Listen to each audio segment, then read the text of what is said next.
Want to participate in a Don and Mike Show contest? How about this? You or a member of your household can only win once for 60 days. You must comply with any age limitations for each contest. For complete contest rules, send a self-addressed stamped envelope to the mighty WJFK, P.O. Box 3649, Washington, D.C. 20007. Thank you, and God bless. Everybody loves Don and Mike. Rob. That's right.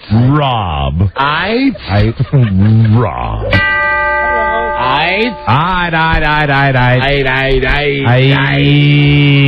Yeah.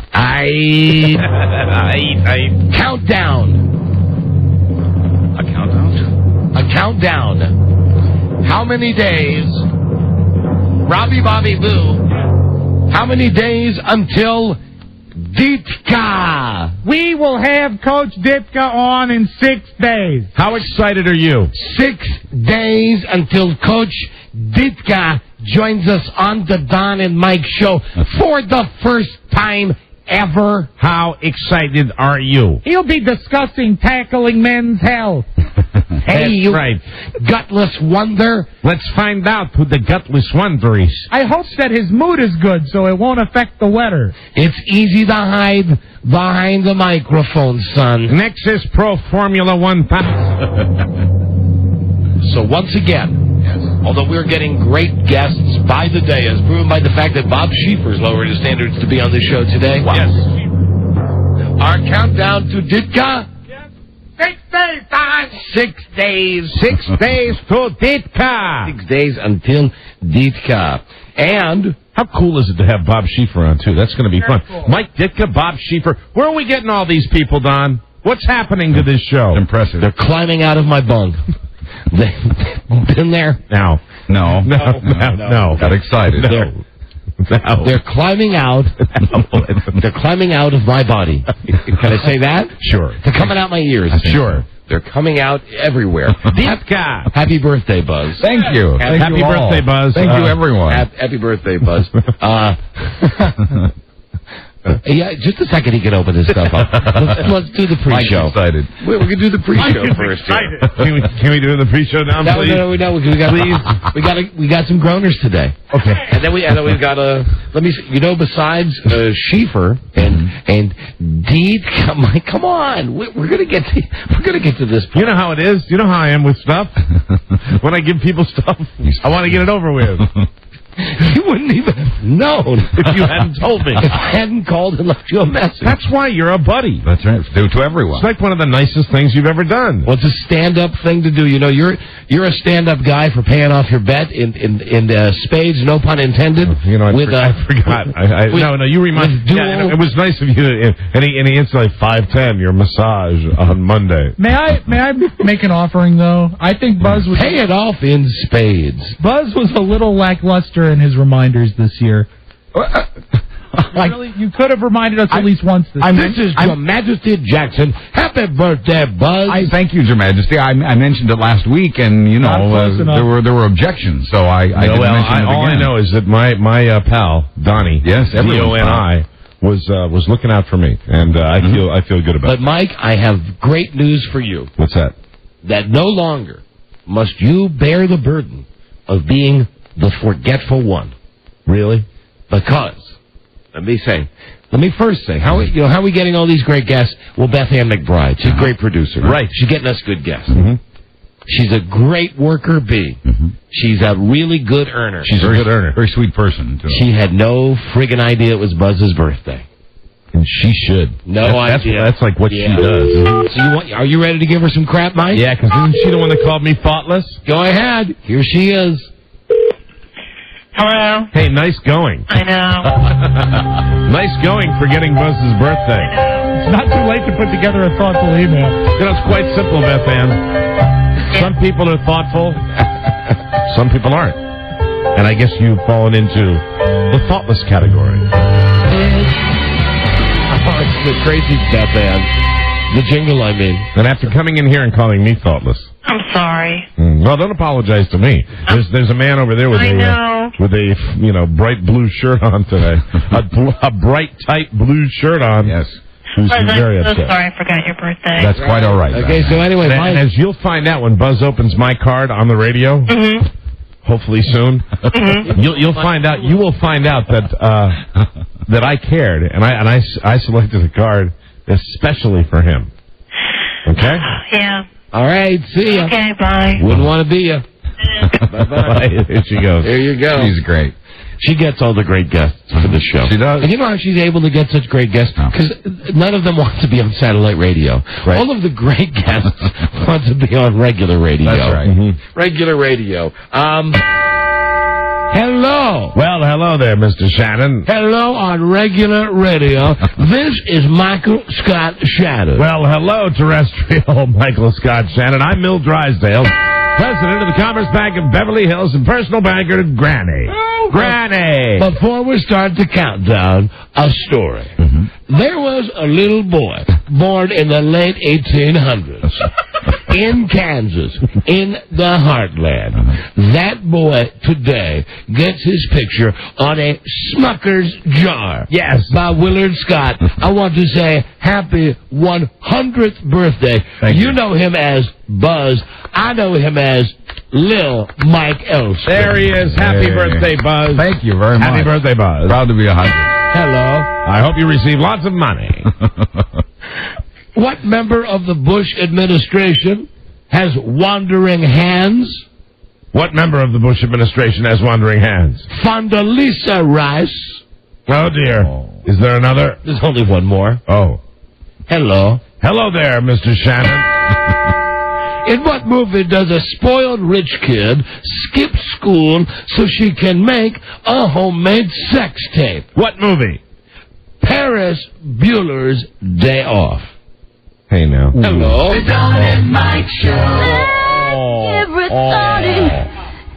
here. Come on, now, they're groaners. What do you expect? Everybody. Hi there. Oh, hi there. Hello.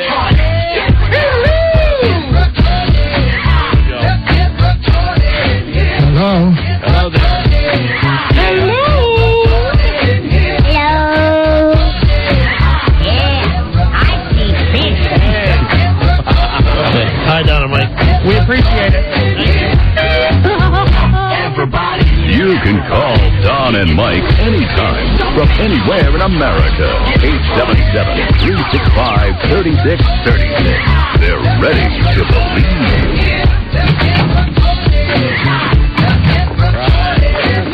Good heavens, no. Stop it. It's Robbie. A true story. He was a neo-Nazi with one true enemy. Himself. A man of faith, a man of hate, and a soul torn apart. Viewer discretion advised. How have you been? How have you been? You know, I knew it was Buzz's birthday. How'd you know? They put a candle in his Metamucil this morning. Yeah! Good afternoon, Mr. and Mrs. Bobby Cheaper and all the ships at sea. Here they are, ready to get nude and squat and cough for you. It's Don Geronimo and Mike O'Mara. Thank you, Robbie, and hello, everybody. Hello. Hi, John Kerry. Hi there. Hi, Jerry. Hello. Hi there, Mrs. Dapper. Don and Mike show new episode on this Thursday. I'm sorry, 1007-04.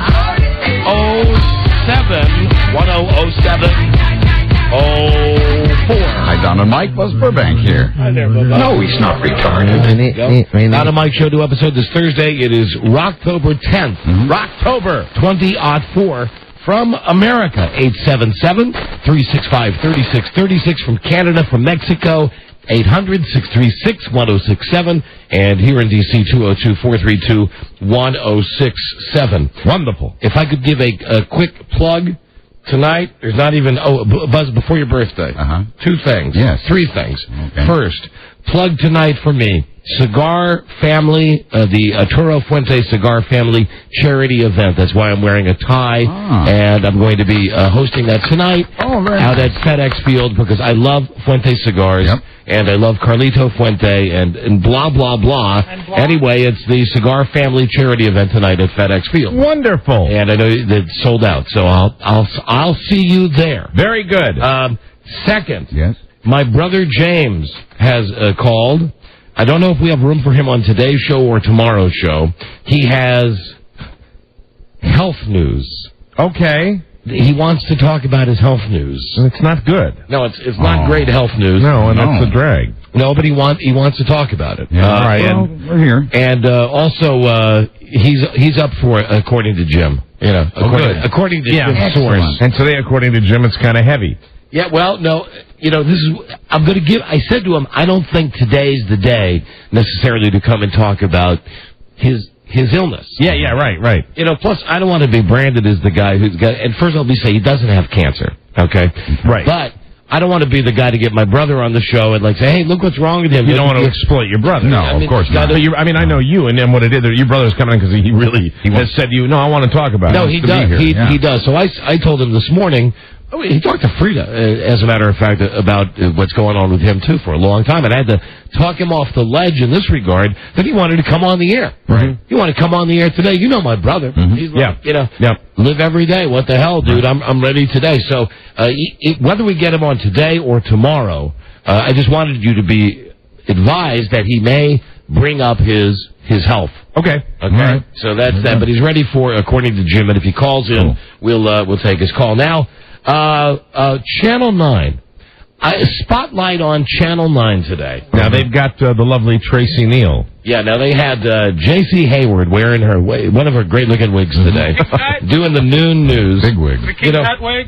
No, it wasn't the King Tut. It was more like... You mean the one that has the hair and turban built into one? No, The bronze snake. It was like the Halle Berry one. Like when Halle Berry has short hair. Hot. It was her Halle Berry wig. I like that one. Anyway, so... Here's the lead story on the news, on the CBS affiliate here in D.C. Okay. The lead story is that there's not enough flu shots for everybody. Yes. Okay, this is a known fact, and I'll give them, at least begrudgingly, I'll say, yes, that's a news story. Sure it is. But here's why Channel 9's the greatest. Bastards. We got to some freaking Safeway. Send Cindy Pena out there with a live crew. Now, here's her job. First, she says, hi, I'm Cindy Pena. We're in front of Safeway, one of the few grocery stores that actually has the flu shot. People have been lining up to get the flu shot. I interviewed some of these people who got the flu shots. I'm going, okay, I guess I'll watch this. Right. Now, first guy appears to be, he's a black dude, maybe early 40s. Here's what she says to him. Hi, I'm from 9 News. How are you? He says, fine. Did you get the flu shot? Yes. Then she says, you look to be middle-aged? He said, yeah. She said, you look like you're in pretty good shape. He says, thank you. She says, why did you get that flu shot when so many elderly people desperately need it? Are you kidding me? No, and they did this to 5 people in a row. 5 people in a row. Now, this is where, at a supermarket, Yes. at a grocery store, Yeah. where they have a flu shot thing set up, if you're walking by it getting your strawberries, Yeah. Now- you decide to go get a flu shot. Now, listen, I agree, there's not enough of it to go around. The old people, listen, but the old people got to get to the stores first. If you got an old person who needs the shot, get them to the goddamn safe. Seems like they're always there. But Channel 9... No, they're always at the dump. Channel 9 is... They are. I don't know what that says about where you're spending The dump doesn't give a lot of your time. I don't get regular trash service. I live 2 minutes from a dump, and I have never, in 2.5 years, really going to help your property. I have never... Just 2 minutes from the dump. I have never been to my dump, and it's a satellite dump. It's really what it is. It's a satellite location where... You Opie and Anthony work there. It's a dumpster that they, I guess, take to the landfill. And I have never been there, dropping off my bags of trash, where there hasn't been someone over the age of 70 there. They love it. They should be at Safeway. They love it. Do you think maybe they think you're going to throw something good away that they want to get? No. No, they just constantly clean. This thing on Channel 9, which they're passing as news, but is really just assaulting these people who have done nothing. So they go... Well, I mean, really, if it's there and you've got an opportunity to get a flu shot, why are they accosting these people? They go through 4 in a row where she gets to pretend like she's the tough guy, say, Why'd you get the flu shot? There are old people who need it. And how do they know the person isn't ill? And then finally, one guy, the fifth guy that they showed in this piece, which was obviously spliced together, had an answer. And it's funny that this guy has to get on the defensive about why he got a flu shot. Yeah. Again, he's a black man. Okay, it's Washington, D.C. So, they're all black. But it doesn't matter. Mm-hmm. I mean, in this piece, all of the people interviewed are black. They're doing it just by age. Okay. This guy appears to be maybe about my age, 46, 47, maybe even 48. So they stopped him. Same deal. All right, you just get the flu shot. Oh, yes, I did. Then we ask, are you in good health? Oh, I try to be. Do you know that there's a lot of old people, a lot of elderly people who really need these shots? Do you think that you should have passed on the shot this year because you're young and healthy? And the only guy that was allowed to get a response was this guy who said, and he got a little uppity, and he got a little, I like this. He said, I am a health care provider. I am a dentist. I will see people every day, even though I wear gloves, and even though my offices are clean. People bring the germs into my office. There's a better chance that I'm going to get it than the average person, which is why I'm here today. At which point... And he'll be putting his hands in the mouths of elderly people. At which point, the broad from Channel 9 begrudgingly says to him, well, I guess we can understand why you're here today. Oh, my God. Back to you, J.C. Unbelievable. And there may be other people who have excuses and reasons just as good. And here's my point. Isn't it up to the people that are distributing these vaccines, if they're giving them out? If this is so important, if you're giving it to Safeway and they're making it available to the public, I don't think you're doing someone a disservice by getting a flu shot. Do you think people are rushing to stores to get the shots since they've heard that there is a shortage? Isn't that panic mentality? Of course. And Buzz, that's exactly my point. That the Channel 9, along with the rest of them, gets this panic going. Well, we're broadcast professionals, and my question would be, are they coming in to give us ours this year? They're going to get back to us. Okay. But they know that... That doesn't sound good. Rob, that's not good enough. No, I want it now. I told them that... No. Listen. No, I want it now. I said it's very important that we get... More than ever, we got to get them. I said, Rob, it's very important that we get the proper information out. I don't want to hear your excuses. And while you're... Can I tell you something? Look, if we don't get ours right away, they're going to be like 80-year-old people that'll be getting them. The last 3 years, we've always given you a saline. Is that why I got sick? We've given you a placebo the last 3 years. Actually, no. 2 years ago, we actually gave him living flu virus. And really, since they should be saved for the elderly, I should be the only one getting the shot this year. That's so true. But, Channel 9, and they got a feature that they love running, Shame on You, where the big finger comes in front. Right. Like when they find a deli where the meat's gone bad. Let me just say to you, Channel 9, shame on you. Shame on you. Yeah. Only once. And listen, here's the deal. If the people with the flu shots are really concerned about the old people, they'd say for the first 5 days, you got to be at least... 80 or 100. Or demonstrate you have some respiratory condition that, absolutely. And then after that, it's open to everybody. But if it's just open to the public, what the hell? I hear that there's really no shortage. It's just clever marketing. That's what I've heard. It's supply and demand. That's right. And you know what it is? It's bait and switch. It's all of it. No, it's not. So the nurses that give us our flu shots said they'll get back to us. Isn't that nice? You tell them no thank you. All right, okay, they're going to bring over 4 of them. All right. Okay. I'll tell them you said not to. Okay, Rob. Okay, Mike.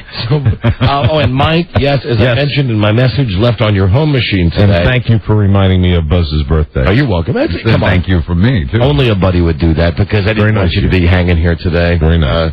After you disappointed me so many times on my birthday. All of us remember. Just a reminder, Mike, that 5:10 on Monday, we've arranged it now. We will have from a professional masseuse system place, fitness place, 2 separate massage tables. We'll have robes and towels, courtesy of the Helix Hotel. Oh, great. For Robert Mailman and Dennis Murphy for the dual Red Sox massage. That'll be on Monday's episode. 2 massages, 2 massage tables, 1 set of hands, 2 individuals, 2 full-body nude massages. like a 2-game victory in the division series. There you go. I wonder if either Robert or Dennis have had their flu shot. Thanks. It's not bad enough. I'm going to really try to have a good weekend. I got one I'll be word. honest, I'm going to be pausing over the weekend to think about this, and it will not make me happy. Yeah. I got one word for you. Yes. Ringworm. I want you to think about it. I know you're going to be wearing the gloves, but be careful. How about, as opposed to surgical gloves, how about Playtex living gloves? Playtex living gloves. Those big yellow babies. If I had, incidentally, I'm just going to tell you this, because it's at your discretion. If you let me wear Playtex living gloves, I'll really work on them. But Mike, they won't enjoy it. It's got to be enjoyment of it's got to be the thin surgical gloves. Or maybe they would enjoy it. They're ribbed for their pleasure. Oh, stop it! Anyway, that's You've got a leak. Stop it! That's Monday. Oh my God! That's Monday, and I got a needle stick. And you ready to get our picture taken for the website tomorrow? Yeah. Okay. I mean, I kind of went on a little bit of a crash and fit into a couple of things that even like 2 weeks ago I didn't fit into. You're gonna like this guy. So I feel pretty good about it. I brought a sport coat and a shirt. Good. And then like another casual shirt. I'm going all sprockets. Oh, you're going to wear the unitard? Dieter from Sprocket. Very good. That's the look I'm going for. I've lost so much. I've lost so much weight. I'm feeling good about myself. I think I look better in that trunk suit than Jay Maynard. No question. That's the look I'm going for. All right, we'll report on that tomorrow. Very good. Buzz Burbank. Yes. Happy birthday. Happy birthday, Buzz. Thank you today, all. Buzz. Thank you, everyone. And if I could just take this moment on your day to spotlight what a spectacular man I am. Yes. If I could just say how big it is of me when my birthday was virtually ignored by all who I work with. Look and at you. And you, my beloved listeners. I'd have to say, yeah, you're right. I mean, I probably got you the crappiest birthday gift that I've ever gotten. I mean, I could have done better. I was disappointed. Listen, I've let it go. It's not about me. It's Buzz's day. Everybody's is gonna have a good haul at Christmas time. But if I could just take a moment to say, God damn, my birthday was 3 weeks ago. I know. Nobody did anything. Happy birthday. Thank you. Buzz. Thank you, Don. Buzz's day. And happy birthday to you, too. It's Buzz's day. Happy birthday to you. Buzz, seriously, today turns 62 years old. We could not be happier. Wonderful. We could not be happier. What's exciting is knowing that it's this particular day, because everyone knows his birth records were lost. Lost in that old fire back in the 1800s. I feel like a 38-year-old. Now, Buzz does have cards and stuff from everybody, which will remain private. However, Mike has given Buzz a card that has been requested to be opened on the air. Must be very can we have special. some romantic music while Buzz reads That'd his be card? nice. As you get that ready, I just want to read the inscription from inside the card Don gave me, which says, "Frankly, I didn't think you could get any older." I like that a lot. Wonderful. And Rob had a great religious card, which he and I share every birthday. All right, now he's opening that. Before you let the music start, because this is from the heart. All right? Hold on, let me see. Does that work for you, Mike? Fine, Don. All right, here it is. Oh, it's to Grandpa. On the front, inscribed in gold script, is the word Grandpa. Shut down the cover. With a picture of a little bird. And, Grandpa. And I believe in the background, the sunset of my life. Here's the inscription. What's it say, Buzz? I talk to him. We don't talk long. How are you? I'm fine. Our conversation's very much the same from time to time. But though our words don't say a lot, in between each line, I hear the million reasons why I'm glad that Grandpa's mine. Grandpa, just wanted you to know you're being thought about with love and wished the best of everything on your birthday and always. Love, kiddo. Happy birthday, Thank you, Mike. Happy birthday. Nicely done. That is so sweet. Isn't that nice? Very nice. sweet. Grandpa. Yeah. That's lovely. Thank you all. I oversold it. Just a little bit. I know. I disagree. I know I did. I was making a big deal of it in the office. And now, ladies and gentlemen, let's hear Pete from Fairbanks, Alaska. There we go. Thank you very such much. a big deal. The first rule of comedy, don't oversell it. So you're having a good birthday, Buzz? A great birthday. Beautiful day. I'm happy. I enjoy what I do. I enjoy my friends. And, yeah, it's a great... I actually feel younger this year. And let me just say, as a bookmaker, boy, have I let all of my clients down. Michelle Manti, who works here at the radio station. The water broke yesterday. There was massive flooding throughout the entire Mid-Atlantic, but she did, in fact, give birth to Matthew John Manti. Last night at 7:34. Bravo, Michelle. He weighed 71 pounds. Wow. 80 ounces. Matthew Jr., named after Daddy. 71 pounds, 80 ounces, and he is 121 inches long. That's right. And as soon as he was born, he walked right out of the delivery room and drove away in his new car. And I think it's Manti. Oh, Manti. Oh, you're right. Manti? You know, Kind of like what you're wearing. I still... Manti. A man tie. Manti. I see. You weren't slamming his tie, were you? No, it's a man's tie. That was a slam, because you don't say anything about a tie unless you think that the tie that I have on is less than manly. No, right. no. That's right. I'm slamming you. Yeah. Nice tie, fag. That's much better. Matthew. Matthew Jr. Matt Jr. Named after his father. MJ. And I keep calling her Michelle Combs because that's the name we've known her for 10 years. That's her DJ name. It's Manti? Yeah, I think it is. I thought it was Manti. Isn't it Mantey? Call her voicemail. She says it on her voicemail. No, I don't want to call her What was voicemail. Manti? And the baby weighed 71 pounds, 80 ounces, 121 inches long. That's a big kid. That's a big baby. Or maybe I'm reading that wrong. Oh, it could be 7 pounds and 8 ounces.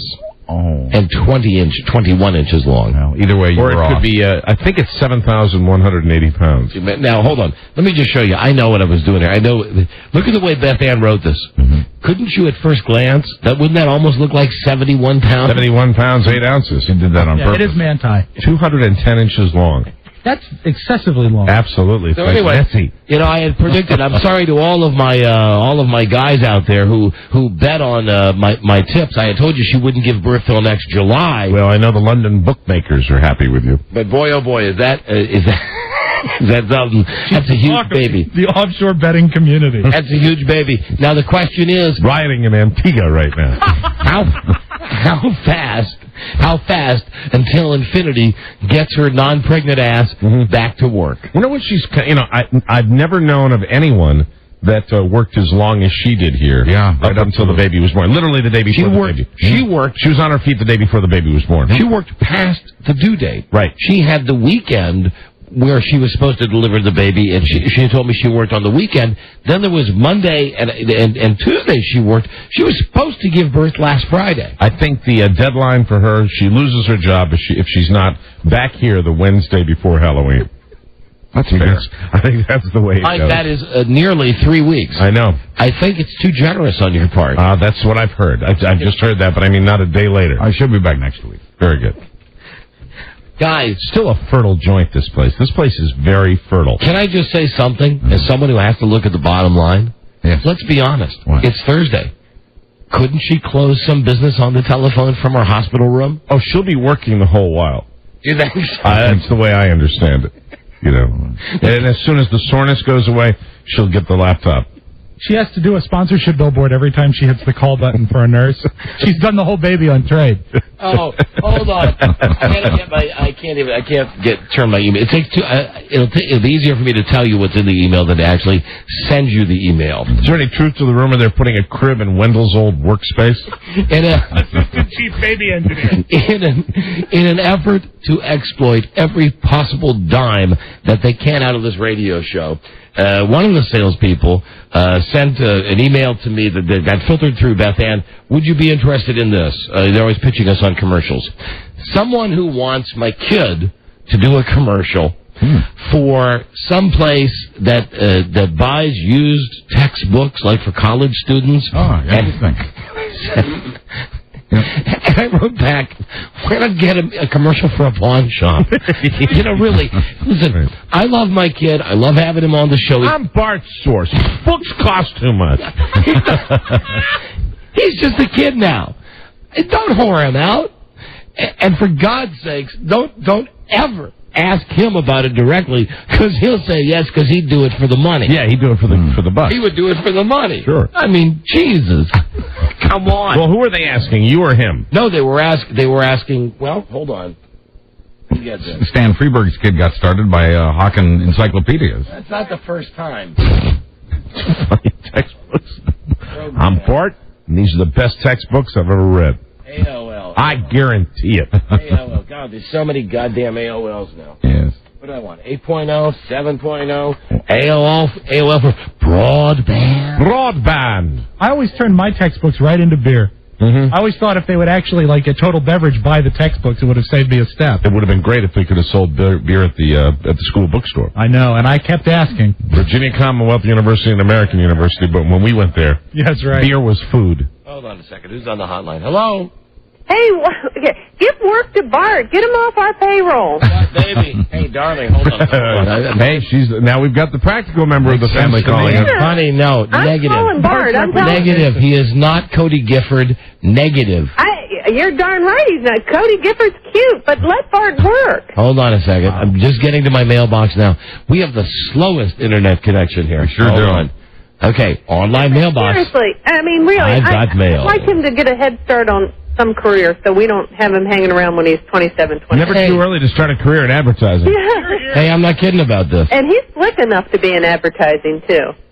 Look who I got an email from. Marty Bass. All right. Marty Bass. Cool. I'm not kidding. Marty Bass. I can tell it's him because I see the it is. the return address. Let me see what he wants. Does he want to do the commercial? Hold on a second. Hi, Don.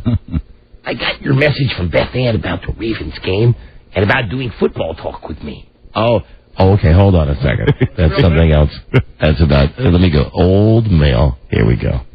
Old mail. Come on. Are you looking for another job or something? No. No, never mind. Football talk with Don Geronimo and Marty Bass. This program is not respond. Oh, crap. I can't find it. Beth Ann, would you please bring in the email? The one you forwarded me? This program just shut down. Well, so you're against this. Yeah, I'm 100% against this. You're having trouble with our content partner? Sugar Bear, Yes, I am. why would you be against any money that Bart could earn legally that didn't come out of your pocket? Because honey, it looks awful to have your kid whoring a product. Okay. I want him to just be a normal kid. If your kid is still hanging around years from now, Listen, he's doing much better at school. Hi, Beth Ann. I know, but we want to make sure all our bases are covered.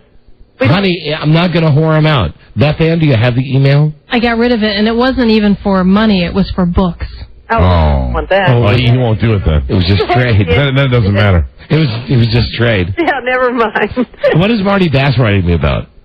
About doing that pregame show end of the month. Oh, no, hold on. This is that TV thing. I remember this. Are you going to be on the TV in Baltimore? And hold on, Beth, if I'm not mistaken, didn't he invite Frida as well? Yes, he invited both of you. Yes, to be on whatever the Channel 13 Raven show is. Oh, well, now we're really talking. See? There you go. Listen to her. All right. Lucy Ricardo. Who needs the book deal? Now we're talking. Yeah, forget about Bart. Forget about Bart and his books. You guys are going to be on with Marty Bass. The world is your oyster. 49's not too late for me to be discovered. Not at all. All right, darling. I love Thank you, Buzz. Oh, and happy birthday, Buzz. Thank you, Frida. Thank you for the card. I saw your pictures. You're very handsome, and I love that. I might have to get some of the tight shirt pictures printed up just for me. That'll be fine. Okay, good. Okay. Frida's looking at all the pictures that the photographers are taking for DonandMikeWebsite.com, which will be arriving by the end of the month. Hey, Frida, I lost the address of the photographer. I'll email it to you. Oh, okay. No, Beth Ann will give it to you, Mike. Beth Ann will give it to me? Beth Ann will give it to you. Okay. Yeah. Okay? All right. All right, baby. Bye, sweet pea. Love you. Goodbye. My wife, Frida. Yes. It's Frida, your wife. Frida, my wife. Well, will you let us know when you guys are going to be on TV? Is it Channel 13? Yeah, it was, it's just Marty Bass being nice. Just send a note. Because I'm going to a couple of Ravens games this year. They were gracious enough to invite Frida and I to a couple of games. We're going to go to a couple of Ravens games this year. You're Mr. Charm City. And I love Baltimore. I know you do. I swear to God I do. I love it more than, I can't say I love it more than Sacramento. Mm-hmm. No. Why can't you? Why can't you say that? Because I can't. Because I can't. Look at how well you've been treated. I love them equally. You haven't had people chase you in cars in Baltimore? Try to run you off the road? That works in Baltimore's favor. You haven't appeared at a major venue in Baltimore where you had to drive 6 hours to get there? You haven't walked on stage in That's Baltimore. probably because the station... and walked out on stage where there are 10,000 people that simultaneously flip you off. Mike, which city do you like better?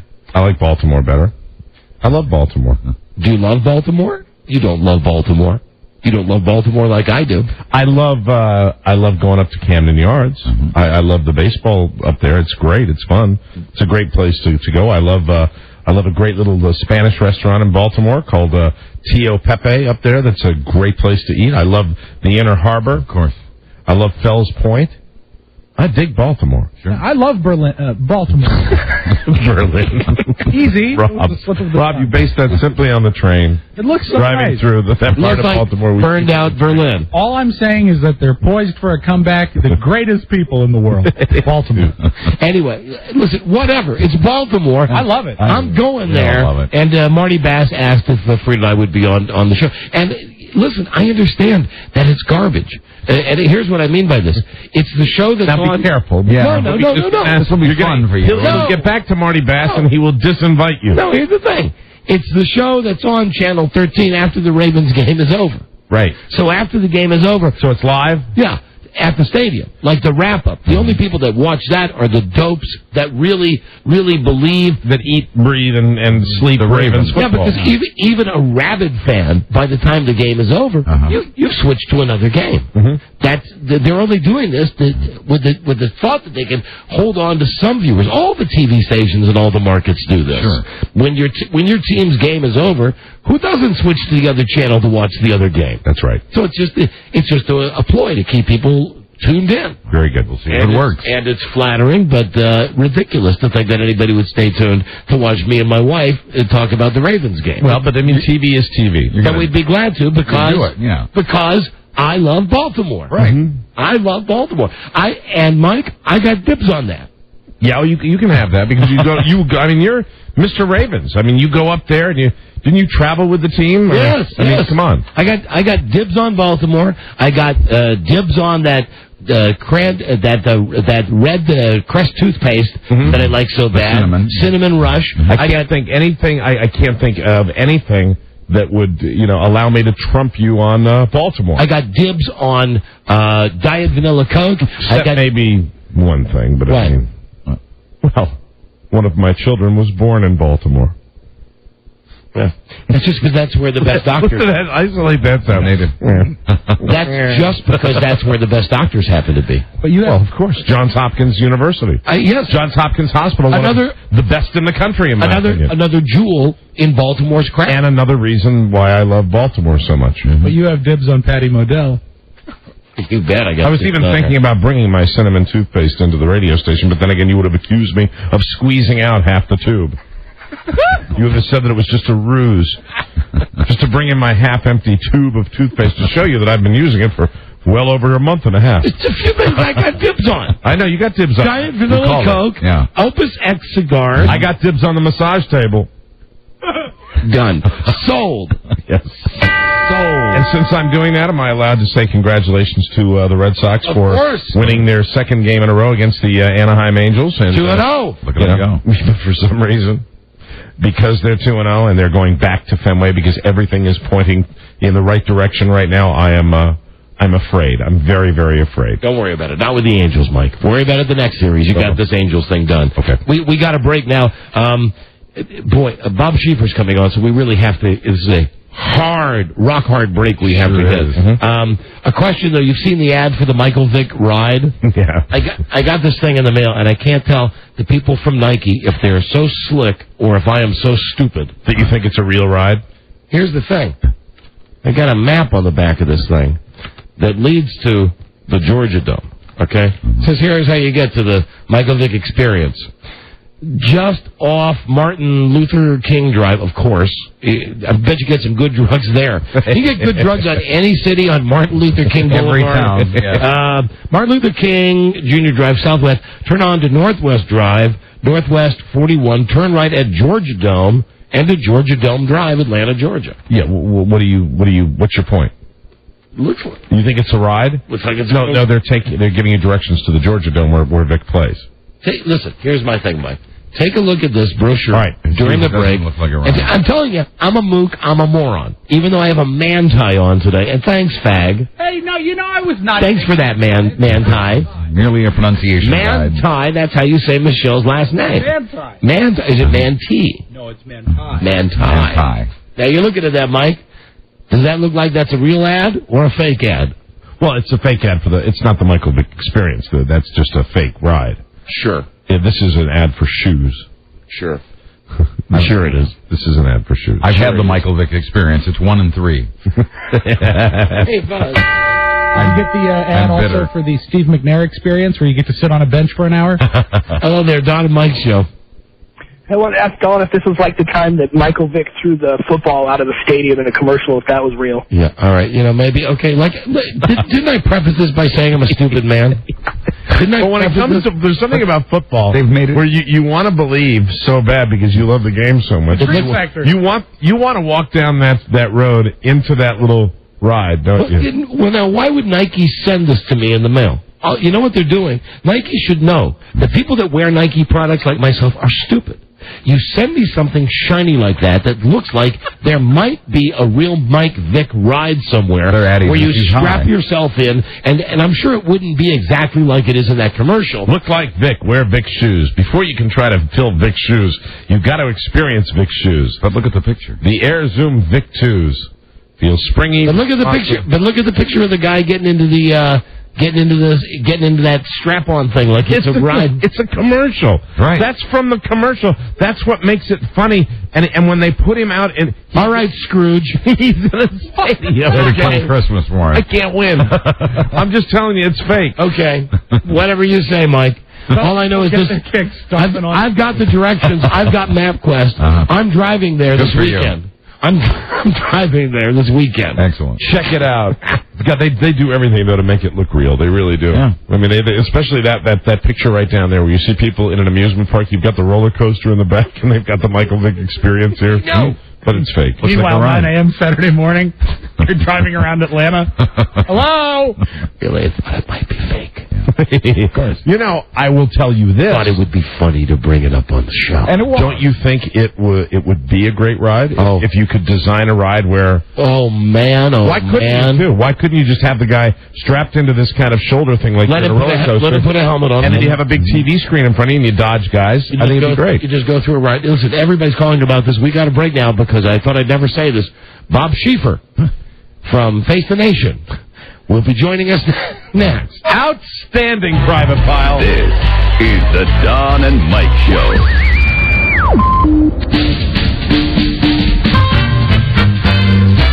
Fool me once. Shame on you. You fool me, we can't get fooled again. Responses have got to end in order for us to get the framework, the groundwork to discuss a framework for peace, to lay the... All right. You see, free nations are peaceful nations. Free nations don't attack each other. Free nations don't develop weapons of mass destruction. Our enemies are innovative and resourceful. And so are we. They never stop thinking about new ways to harm our country and our people. And neither do we. The Don and Mike Show. Stay listening. The Don and Mike Show. Good motto. Absolutely now in this break. We never get real guests like this. Absolutely not. It's a thrill. Here he is, host of Face the Nation. Don't we have some, teletype? Here's the standard newsman teletype. Here is really a guy who just is slumming to be on the show. The great Bob Schieffer. Hello, Bob. Hey, how are you guys? Hey, it is a pleasure to finally have you on. Can we applaud for this? Yeah, we can. We'll give Bob Schieffer a round of applause. Thank you for coming down to our level, Bob.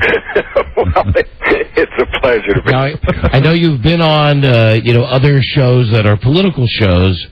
I'll tell you how we brand our show. It's lifestyle oriented.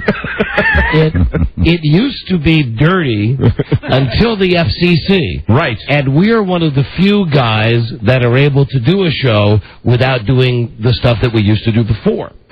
So part of the reason that you're on is because before we would have just probably filled this break with fart sound effects. Right. But frankly, sir, we don't do that anymore. We don't do it, and I think more than ever, and I certainly more on this show than it's ever been, we're interested in everything that's going on. This is one of the most fascinating election years that I think I've ever seen. Well, first, let me tell you how honored I am to know what I've replaced. Sure. You should be, Bob. You should be, be, sir. Let me get a plug in here. Bob's new book is called Face the Nation. Now, Bob, who am I to critique? But this is a long title. Face the Nation. My favorite stories from the first 50 years of the award-winning news broadcast. That's a lot to put on a title. Well, I think if you're going to really just take the title, isn't it just Face the Nation? Isn't it? And what are the big letters? Face the Nation and Bob Schieffer, right? Yeah, the big letters are the title. And the little letters are to help you know what's inside. Subtitle. And Bob has a book signing here in D.C. tonight at 7 at Olson's, Wilson Bridge in Arlington, VA. Bob, first off, with Face the Nation, it's a new phenomenon, I would think, in the last 15 or 20 years that you have, and I don't know, you can tell me if the numbers back this up or not, a younger demographic actually sitting down on Sunday morning before football, watching these shows, where before we would have blown them by and said, just wait till football. There are a lot of people that watch your show and the other shows on Sunday. Have you noticed that, especially with younger? Absolutely. I mean, these Sunday shows, it's really amazing that the part they now play, without sounding too highfalutin about it, I mean, they really have become part of the process. And what we talk about on Sundays is often what official Washington talks about the rest of the week, and during a campaign season, they become like a primary. And so, in fact, some of the candidates call the Sunday shows the Sunday primaries now, and it's an amazing thing. I mean, when I came to Washington in 1969, when somebody wanted to float an idea or something, they put it in one of these super columnist columns, Scotty Reston or the Alsop brothers or something. Now, when people want to float an idea, they generally do it on one of the Sunday shows. So it's really a lot of fun, and we have had a lot of fun with Face the Nation over the years, and it's just amazing that a broadcast could last. I mean, you all know the fickleness of the broadcast world. Hello. That one broadcast could last for 50 years. We're the second oldest program on television, and I would like to clarify one thing. I've only been there for the last 13 years. I wasn't there for the whole 50 years. Who are your predecessors on that show? Well, the first moderator was a guy named Ted Koop, who was the Washington bureau chief, and then over the years, correspondents like Stuart Novins, Martin Agronsky. Okay, I remembered it now. I pick up at Martin Agronsky. Me too. Yeah. And Martin Agronsky, Leslie Stahl, and George Herman, bless his heart, who was the moderator for 15 years. He held the job longer than anybody else. And we had a little book party in Washington the other night, and George showed up. He's 83 years old, and just told some great stories about being on the broadcast. He's just as sharp as he ever was. Well, I'm going to ask you a question about your time on Face the Nation. What can you remember the angriest a guest, or has a guest ever really gotten angry, like during a commercial break when you go to break? Anyone who's really just really gotten hot? Ollie North. Ollie North was running for the Senate. You remember back there? Oh, sure, yeah, big race ran in Virginia. Against Chuck Robb for the Senate, and he just got furious. And he worked it out. We now see each other from time to time, and, it's all past. But that was probably one of the most contentious interviews I ever had on Face the Nation.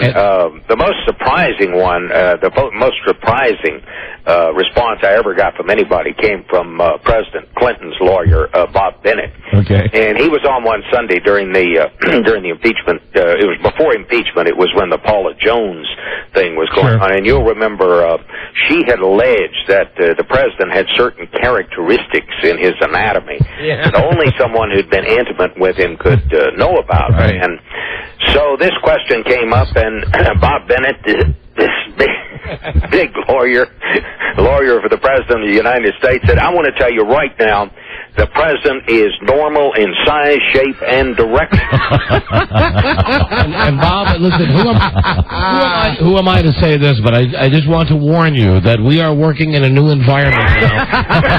That's funny. You're warning Bob Schieffer about that. And that what you just said, we may get fined for. This is true. Bob Schieffer's shock jock. It's terrible. Now, listen, Bob, besides your book and besides your great work on Face the Nation, this is why I'm so thrilled to have you on. How timely this is. Next week, the final presidential debate will be moderated by this guy that's on the phone right now, Bob Schieffer. Bob, I know you've done similar work in the past, but what pressure are you feeling right now? You personally, as a broadcaster, as a guy that's going to ask the answers on... Ask the questions, right? I'm sorry, ask the questions on the last debate. Are you getting... good, nervous, butterfly? Are you jacked up? I'll be absolutely honest with you. And people often ask me, do you get nervous on television? And the answer is no. I mean, I've been on it so long. I've made so many mistakes. I've made every mistake, and I've come to understand there is life after mistakes. You'll soon learn that after you hang up the phone with us. Yeah, being on television is kind of like learning to ride a bicycle. It doesn't take a lot of brains. You just have to practice, and you get through it. But I have to tell you, on this one, I really am up for it. And I don't know if I'd call them butterflies, but I wake up every morning and I have a kind of a little tingly feeling. That's what I was looking for. You know, this has got kind of a World Series heavyweight championship fight era. Absolutely. Yes. Yeah, and I think that's great because, so much of our politics now is so sour and it's no fun and there's no spontaneity.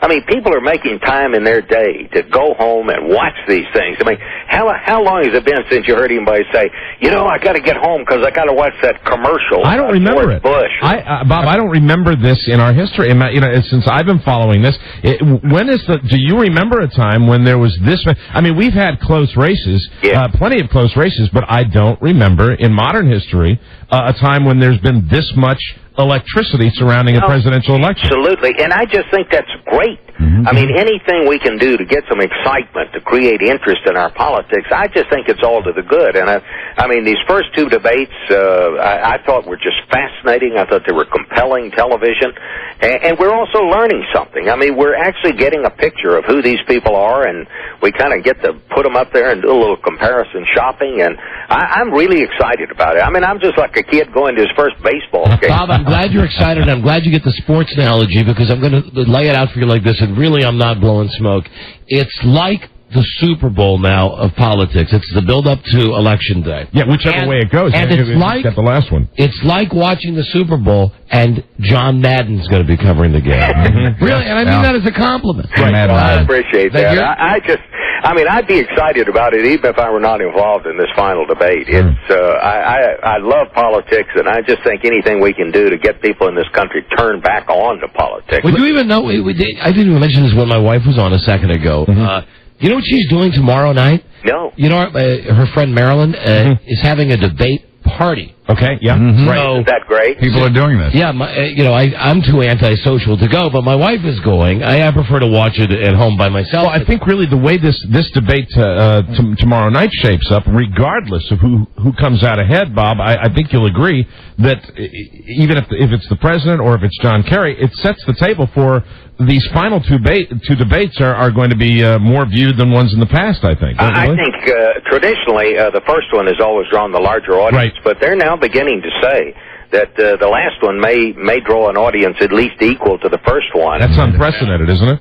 I'm sorry? Is that unprecedented? I mean, has that happened before? No, I don't think so. I don't think so either. And I think it's going to be just terrific. Now, Bob, how much leeway are you allowed to, or when the moment comes up, will you take? I know that there's the red light, green light thing, but if you get these guys going, and a seasoned professional, like, and I mean that really, you're the broadcaster's broadcaster, if you got these guys going, will you let them, I mean, beyond the 30 seconds, would you say, respond? Like give them another minute? Are you able to do it in the rules of the debate? I suppose if the other guy agreed to it. Right. I think I have said that I'll moderate the debates under the rules that the debate commission has deemed appropriate. And so if I said, maybe if somebody wanted to go longer, and I turned to the other one and said, would you like to let him go longer so and you get equal time? If they said okay, I think I could do that. Yeah, right. I think it's a little exciting to have him on. I mean, just talking, realizing that in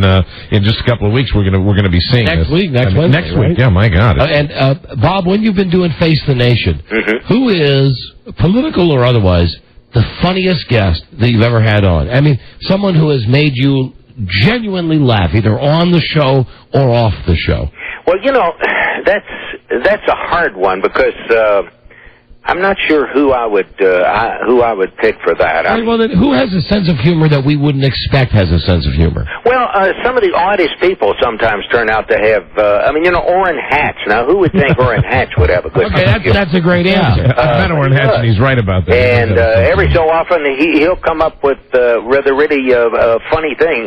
Ted Kennedy will come up with a good line from time to time. And you just never kind of know. It's like I was talking about Bob Bennett a while ago. I mean, when he came out with that line, I thought Gloria Borger, who was joining me in the questioning that morning, I thought she was going to slide right under the table.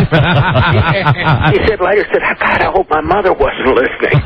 And in all the years that you've been covering so many leaders of the world, who, in your opinion, would you categorize as someone that truly impressed you as being a larger-than-life figure? Well, people like Henry Kissinger certainly were. Some of the people like that. Lyndon Johnson, I have to say, who was the first politician I ever knew about. I saw him the first time when I was 10 years old, and he came to the vacant lot where we played baseball on the northwest side of Fort Worth, came in a helicopter. And, we'd never seen a helicopter, number one, so we were terrified. He came down there and made this speech, and at the end took his hat off and threw it out into the crowd. And I was telling this story later to Congressman Jake Pickle, who was a long-time congressman from Austin. He said, oh, yeah, he said, that was my job in the campaign. And I said, what? He said, I was the hat catcher. Said, old Lyndon said he wasn't about to waste a hat on a rally. So he said, my job, I'd drive to the place where the helicopter was coming, get on the front row, and then he'd throw the hat to me. And, that's what we got to get back to our politics. And that's why I'm so excited about these debates. I was 10 years old. That was 1948. I can remember every single minute of that day, because it was exciting. It was something my dad took me to see, and it just grieves me that so much of our politics now is just these nasty campaign commercials. How is Dan Rather holding up? He's doing okay. Doing okay? This has been a really tough thing, and we made a mistake. I mean, Dan got lied to by a source, by someone he trusted, but. He's admitted it. We've apologized. We've got an investigation going on. We're going to figure out how to see that this never happens again. But I got to tell you, until we get this thing worked out, we're just going to have to take our lumps for a while. But listen, here's the thing. It ain't the end of the world. And when you have someone like Bob Schieffer or Dan Rather, who I saw getting on TV and saying, hey, we're going to double-check the facts. I have a question for Bob. What do you want? When this all came out, and the fact that, that the source was not legitimate, that you'd been lied to. My feeling was, do you think that even if it had held up, I don't think necessarily that the story would have had legs for that much time anyway. Do you, Bob? I don't. Right. To be quite honest about it, I mean. 2 weeks before, people always say we have some party line, or we're following some line to people who think we're biased. Well, let me tell you, just give you an example of why that's not true. 2 weeks before Dan Rather did that story, I had done a commentary in which I said George Bush was in the National Guard long enough to fly a jet airplane. John Kerry volunteered to go to a war where they were shooting at you. Can't we just let it go with that? Right. Yeah, agreed. Absolutely. Agreed. Amen. Then the final... I'm sorry. Go ahead, sir. Finish and up. So, I said that, and then a week later, Dan Rather did a story about George Bush's National Guard records, which just shows you. I mean, if there was somebody telling us, to follow a party line, one of us must have been missing from class that day. Absolutely. That's what news is. It's what the reporter thinks it is. And I agree with you, though. I'm not sure that the story would have gone much further. Well, then, we appreciate your time. The last question I would have for you, we work for CBS, for Viacom. Our checks are signed by CBS. Which of these three shows do you think has the best chance of winning its time slot on the CBS schedule this fall? It's a drama starring Dean Cain called Clubhouse. Okay, that's about a boy boy who's a bad boy for the Yankees. That's choice number one. Then there's the overwhelming favorite, CSI New York, with Gary Sinise. Crime scene investigator. And there's the fabulous Rob Lowe and Dr. Vegas. So those are the three choices? Of those three, Bob, which do you predict will be this year's CBS breakout hit? I wouldn't have any Bob, idea. You got him out of his element, Bob, it's a softball. It's CSI all the way. CSI, Bob. We'll help you with that one. How's that? Okay, if you say so, I'm with you. So I want to say that Rob Lowe is worth everything. You know, can I just say, really, I've been watching you for years. It is truly an honor, and we don't get a chance to say that very much to have people like yourself on the show. It's an honor to have you on the show, and I know you're going to do a great job with the debate. And good luck with your book. You want to talk about an objective journalist? Yeah. We got one right here. Well, thank you, guys. And I'd just like to, if anybody would like me to sign their book, I'll be out at Olson's tonight on Wilson Boulevard in Arlington. You're great to have me. And please tell John Kerry we said hi. Okay. All right, thanks. Thanks, Bob. See you later. Bye, guys. Bye-bye. All right, see? Yeah. That was cool. We can do that. You know, I was cruising along with the whole Face the Nation thing, and then realized, I mean, I knew it, but you reminded me that about the debate, right? In a week, this guy's going to have a significant impact, right, on the future of the country. I'm glad to hear he's got some butterflies. That's good, yeah. And it's, and all the moderators so far, it's their questions. That's very, very time. I'm glad it's him for that debate. Yeah, I am too. Phone scan here. I was hoping it would be Billy Bush from Access Hollywood Next time. Oh, and incidentally, Nancy O'Dell is apparently.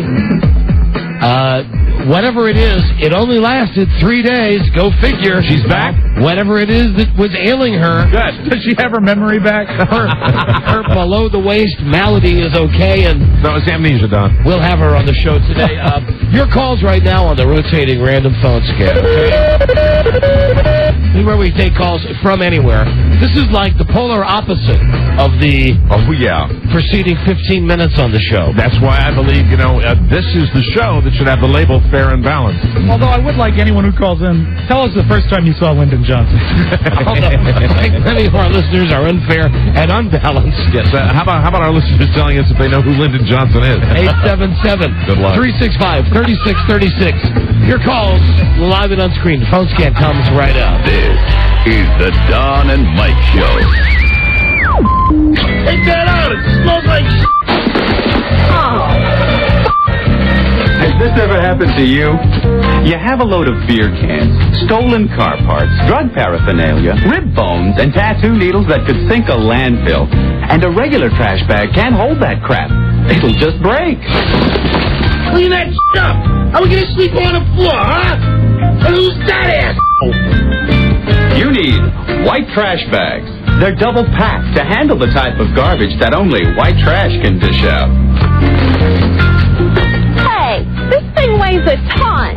I told you your grandmother died. Hey, look, it's not ripping, it's ripping and nothing. White trash bags. In 1-ply, 2-ply, and how the did you get it in their ply? The Don and Mike Show. Ricardo Limon.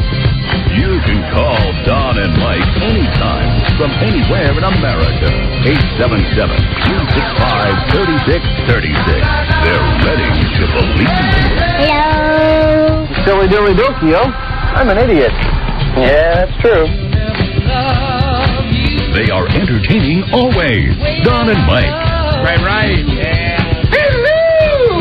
Phone scam. Lying straight ahead.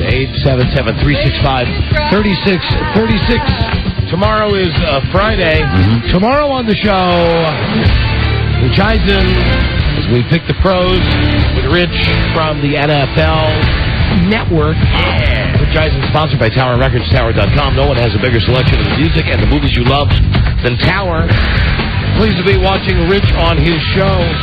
That's every night at 7 and 10. NFL Total Access on NFL Network. For information, go to NFL.com. All right. Soon to be linked on DonandMikeWebsite.com. Yes, when it gets our pretty pictures on there. That's the Rich Eisen commercial. That's the thing. Where's the thing? There's the thing, and there's the thing, and there's... All the things. All the buttons have been properly pushed. 877-365-3636. Phone scan. Hello. Unscreened, uncensored phone calls. Hello, you're on the air. Don and Mike Show. First call right here. I promise. Hello. Impressed. Bob Schieffer. What? Hold on. Start again. Oh, you got me? Yes. I got you. Bob Schieffer, I'm absolutely amazed. And then he came with... That's a class act. Did BA get that for you? Yeah. Yeah, no, Bob Cheever just called up on his own and wanted to be on the show. What do you think, dumbass? Of course. That's a pretty classy deal. How about that, huh? That caliber of guest on your show. We put the linen tablecloths out once in a while. How about that? We get a good guest like that, but we still got schmucks like you calling us.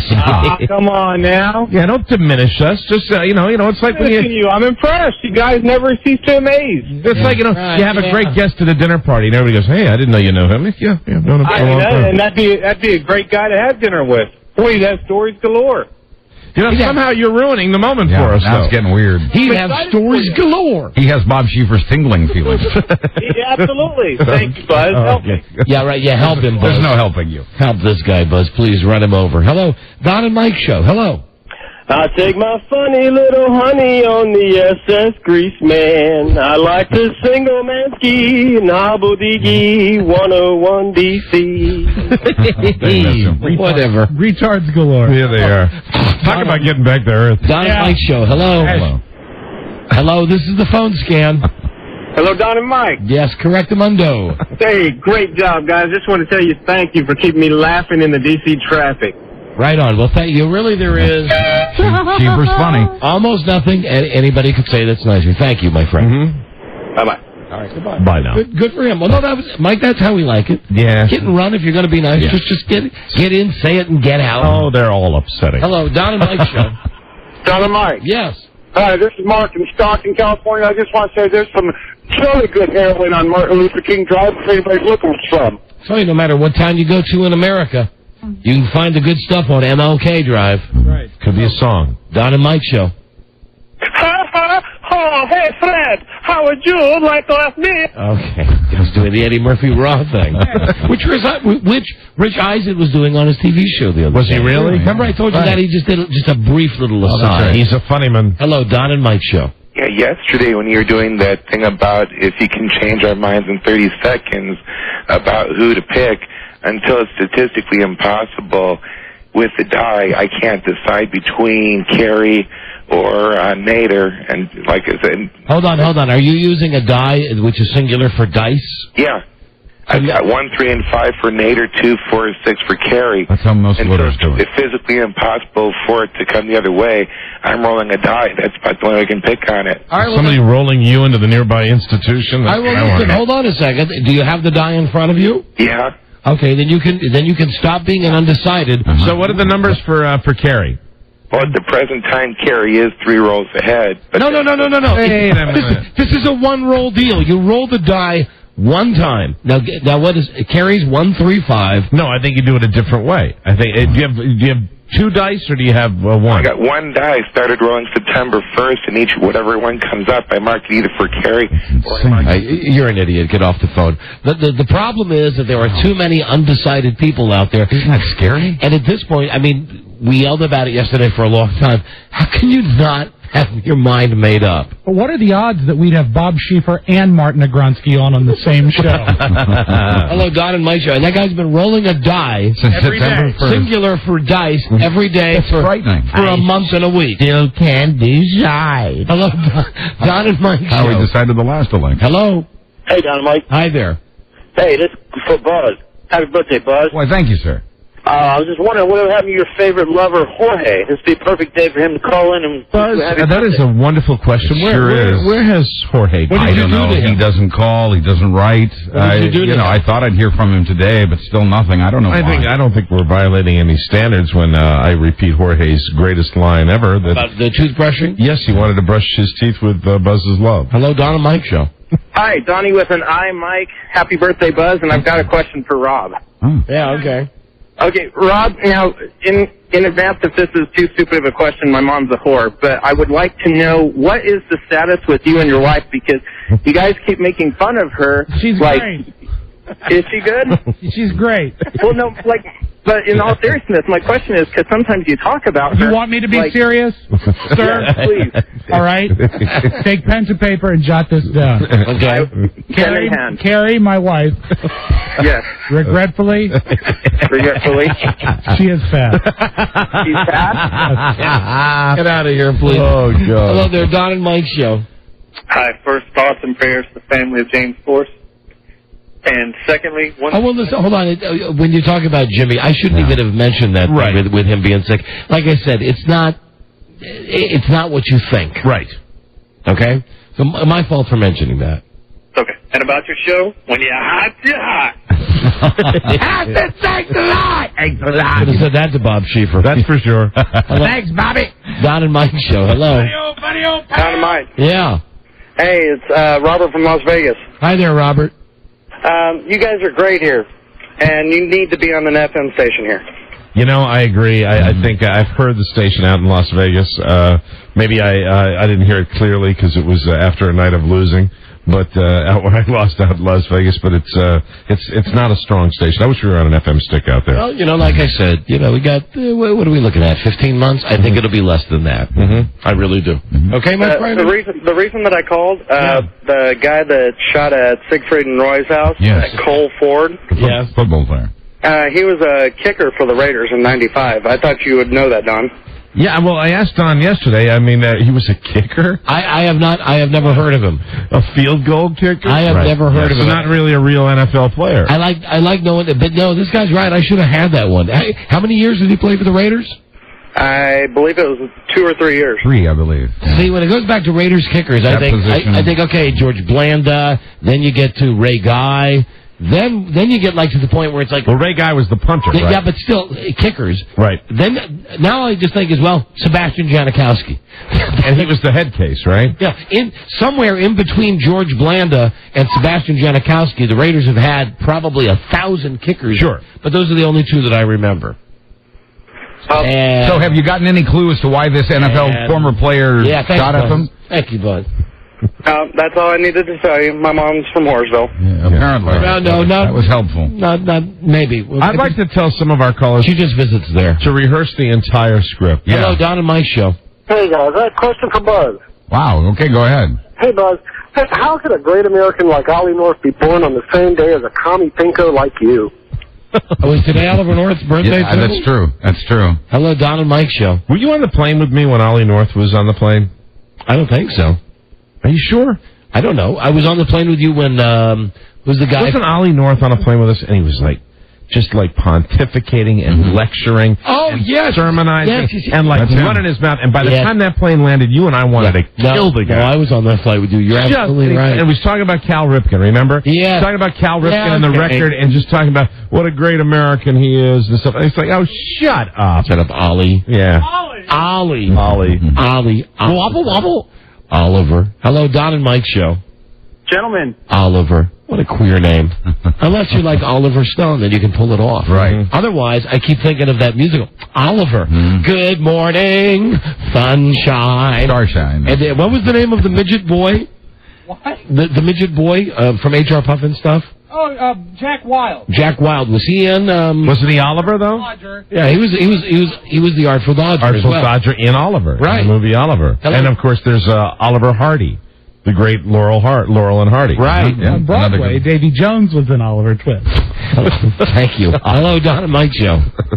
Gentlemen. I can't help it. They Hi come there. over the top. You're my commute's metaphorical bosom, which I suckle on every ride home. Thank you, my friend. Your multifaceted program inspires me in scandalous and honorable ways. May you live 1,000 years and have matzo ball sandwiches to eat every day. Thank you. Now eject. You'll be the That's a perfect good call. call. You'll be the perfect call. Just so eject. nice. Let it go. That's a good call. Hello, Don and Mike Show. Hello. You are a great radio host. You are a great audience. Incidentally, I think I found my new favorite comment and compliment. I think somebody should always say, "May you live 1,000 years." You are a great guy. Thank you so I much. had a question, Don, for when you're going to be on the Marty Bass football show. See, now they're clamoring for it. I guess so. Yeah, sure. I was wondering if Stan Phan's going to be on there with you. Stan the Fan. You know, Stan the Fan got fired from the Baltimore station like 10 years ago. Has this guy seen Stan the Fan on with Marty Bass before? Now, I was just wondering, because I know you're going to be in Baltimore with Marty Bass, and I know that Stan the Fan's a big football Stan the Fan and Marty Bass. I'm over here. I remember when I used to work at Dawn Station. I'm not there anymore.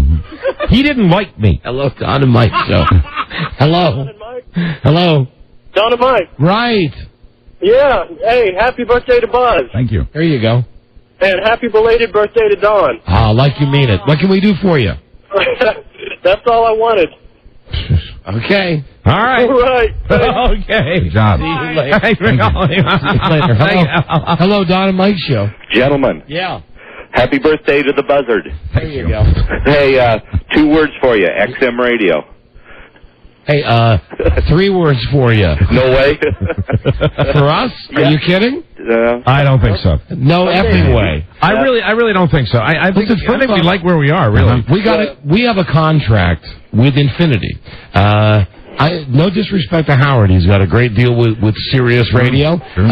But here's the thing, and I think Howard's capable of this. He just is the guy who is the poster child for what radio has become. Listen, the bottom line change that we made like 8 months ago was no more excrement humor. Right. Lay off the sex stuff. Right. You know, is it possible to do a show and still be funny and have people like it? Absolutely. Yes. As we said back when we did this, it's the show we did before anyway. I mean, we can do it. It ain't a problem for us. We don't have to worry about going to satellite radio. Listen, I'm a fan of satellite radio. Most everybody in this room owns it. Frankly, I think it's 10 or 15 years away from getting into our society the way the cable TV has and HBO has. Right. And I also think that it would be interesting to look at that 10 or 15 years down the road and see exactly if it's what everybody thought it was going to be. I'm not sure. I'm not sure what it's going to be. I tell you, the one thing that interests me is that normally I say I don't listen to Howard's show. I don't, because I don't want to be influenced by it. And frankly, I watch Regis in the morning. Right. But I turned it on today, and I heard him talking about his deal with the satellite radio thing. And now I'm looking at this thing, Inside Radio, and it says, how long will Howard Stern keep talking about Sirius? He spent more than an hour discussing his move to Sirius today. WXRK General Manager Tom Chiasano asked Howard to cool it, but Stern proceeded to put listeners on the air who congratulated him and said they're buying Stern stock, and it goes meaning they're buying stock in Sirius. The question that becomes interesting at this point is, when does Infinity say, do they say to Howard, hey, listen, dude, you're going somewhere else in a year, shut up about it? Yeah, I mean, when you're going across the street, I don't think you give a commercial for where you are. It just doesn't seem normal. But here's why Infinity, in their ultimate judgment, will keep them on the air. Now, they've had no problem taking people off, whether it be Opie and Anthony or you and I or even G. Gordon Liddy or the Grease Man, because none of us generate the kind of revenue that Howard does. Right. So, they're going to look at this short-sightedly. They're going to say, right now, his ratings are going to be big because people are going to listen to him talk about making this move, and we're going to charge more for the advertising. So over the next 12 months, we'll make an extra X amount of dollars, but every day the guy's doing a commercial saying he's leaving the medium that the rest of us are stuck in. I don't know. More power to him. I say this to Howard. It's a brilliant move because either he gets to stay on and gets to promote his new channel, or they take him off, and he gets a year to recharge his batteries. Right. So it's a pretty good move. And it looks like they'll have to weigh that risk every day for a while. Yeah. Pretty interesting stuff. It's an interesting time in which we live. Yes. Sure is. We just keep waiting for them to let us know what we're doing. Let us know. Just let us know. We're here all week. Hello, Don and Mike Show. Don and Mike. Yeah. How you guys doing? We're doing great. Happy 85th, Buzz. Thank you, sir. Finally, someone got it right. His 85th birthday. He looks incredible. Hey, Mike, I got a question for you regarding your socks. Fire away. That dwarf that's traveling around with Pedro. Oh, hey, listen, have you seen I guess that? the dwarf worked last night. Have you seen that? I have not seen the dwarf. Last night on Sports Center, he was in the locker room next to Pedro. Was he really? Pedro was giving his interview. It was on the morning replay of Sports Center. Oh, no. And they all say little person. Right. But he's like Mini-Me. Is he like a little Pedro? in his Is he Dominican, like Pedro? It was hard to tell because I believe he is. He had a hat on that was too big. It was like a regular ball player's hat. See this? So this is real. No, it's happening. They're the strangest assembly of ball players I've seen. And it's fun. Boston Red Sox, really. I mean, you look at every team that's in the postseason, you look at the Boston Red Sox, I mean, you can put them on a pirate ship. It's finally really amazing. It's finally starting to get some national play, though. The fact that he has his lucky midget that goes everywhere with him. Johnny Damon, I mean, you ever see that guy, the center fielder? With the long hair, right. Now it's definitely going halfway down his back. It's very strange. See, the Red Sox are going to hire that guy to play shortstop. Right. Get it? Sure. Yeah, there you go. All right. Hello, Don and Mike. Happy birthday, Buzz. Thank you. Hey, Don. Yes? Crest came out with a vanilla-flavored toothpaste, and I'm calling it. All right, it's yours. Oh, yeah, because you love vanilla. It's mine. All right, you got it. You called it. He owns vanilla. I got to get that. Hello, Don and Mike Show. Hello. Hello there. I just wanted to say happy birthday to Buzz. He shares the same birthday as myself. Oh, well, thank you, and happy birthday to you, too. Well, thank you. And I just... All right, goodbye. Hey, we were on vacation when you had your birthday. Hello, Don and Mike Show. It's not that, Buzz. It's the girl thing again with you. Yes. Hey, Don. You know? Actually, that call wasn't about Buzz. It was about her and her minivan. Yep. Hi, Buzz. It's my birthday, too. Hello. My wife's great, too. Hello. Hello. I just had to say that. Yeah. Go ahead, sir. How are you? Oh, come on. Come on. Pissed at you for taking so long to get to the point. Hello, Don and Mike Show. Don and Mike. Yes, it's us. Hey, this is Pete calling from Fairbanks, Alaska. Fairbanks, Alaska. Hello. It's Pete. All right, get out of here. We get it. Don and Mike Show. Hello. Happy birthday, Buzz. Hey, thank you. And at least one person didn't forget your birthday, Donnie. I sent you a present. What? I sent you a present. This guy says he sent you a present. What was that, sir? It was a John Gotti book and a little Arnold thing. Do you remember it? My mail is screened, sir. So I couldn't make it through the detector. Well, happy birthday. Thank you anyway, my friend. Thank you. Hello, Don and Mike Show. Hello. Oh, Don and Mike. Last call. Hey, Robbie, I have a question for you. Hold on. You're the last person on the phone scale. Let me tell you that to begin with. Now go ahead. Robbie's right here. Hey, Rob, are you thonged up? It's Rob's song. Amazingly, I started the day in boxers, but now I am in a thong. All right, what is your name? My name is Leonard. Leonard, beautiful orange thong. Lenny, where you from? Dark orange.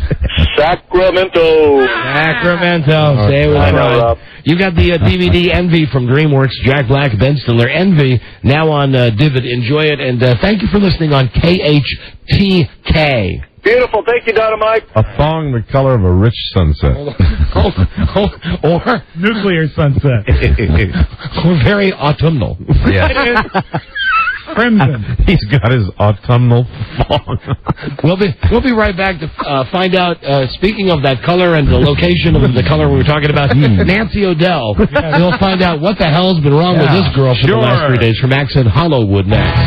This is the Don and Mike Show. Jeff and John, we appreciate it. Good luck to you, and maybe we'll check in with you as the 129 days tick off. Please. Yep. Thanks. See you, Don and Mike. Two members of the Seattle Star Wars Society are giving new meaning to the term die-hard fan. They kicked off the new year by getting in line for Star Wars Episode 2, Attack of the Clones, 4.5 months before the May 16th release of the film. John Guth and Jeff Twighton, I think it is, are outside Cinerama in Seattle, Washington, waiting. John and Jeff, good morning to you. Good morning. Good morning, Matt. I'm trying to hi, Don and Mike. Oh, we get to say hi, Mom, and everything like that. The Don and Mike Show. Not yet available on DVD. It's the Don and Mike Show. Now, please be keeping in mind this program knows, because we are so jammed up. Yeah. Tomorrow on the show, we've got the guy who rode the rocket. Ooh. The Rocket Man. Rocket Man! Really, the guy who took Spaceship Up one. Spaceship One Up. Spaceship Up one. That sounds dirty. Anyway, the one that rolled 30 times. Cool. Put it up one. He's on the show tomorrow. Rob's got a guy who's selling parts of the Hindenburg.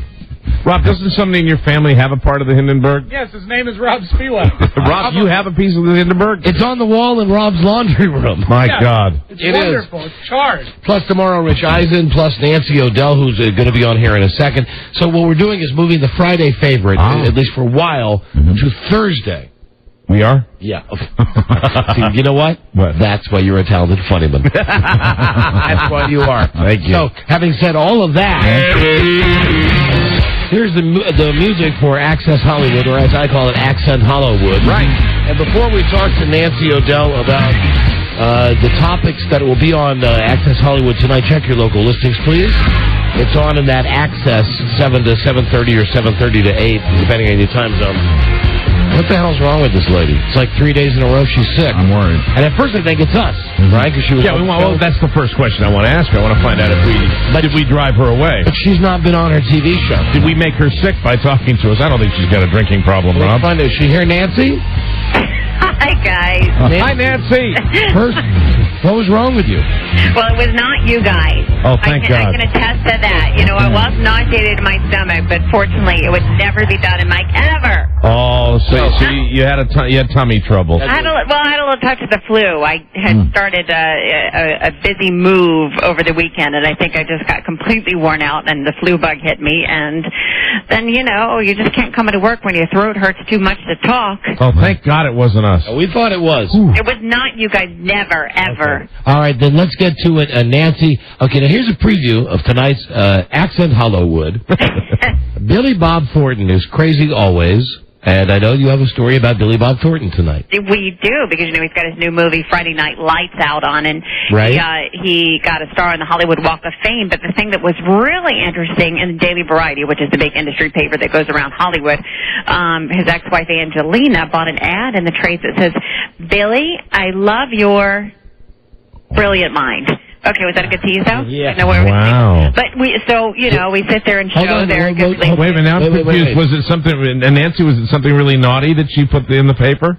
No, she wrote, "I love your brilliant mind. Congratulations." Oh, so it was brilliant mind. Just the way you paused, I thought maybe you were, substitute something else. I'm just trying to mess with you guys. I wanted to see if you would fill in the blank. Oh, okay. What would you fill it in with? I would say, a part of his body. Really? Like what? Well, I can't say it on a family radio show. Oh, come on. You brilliant banana.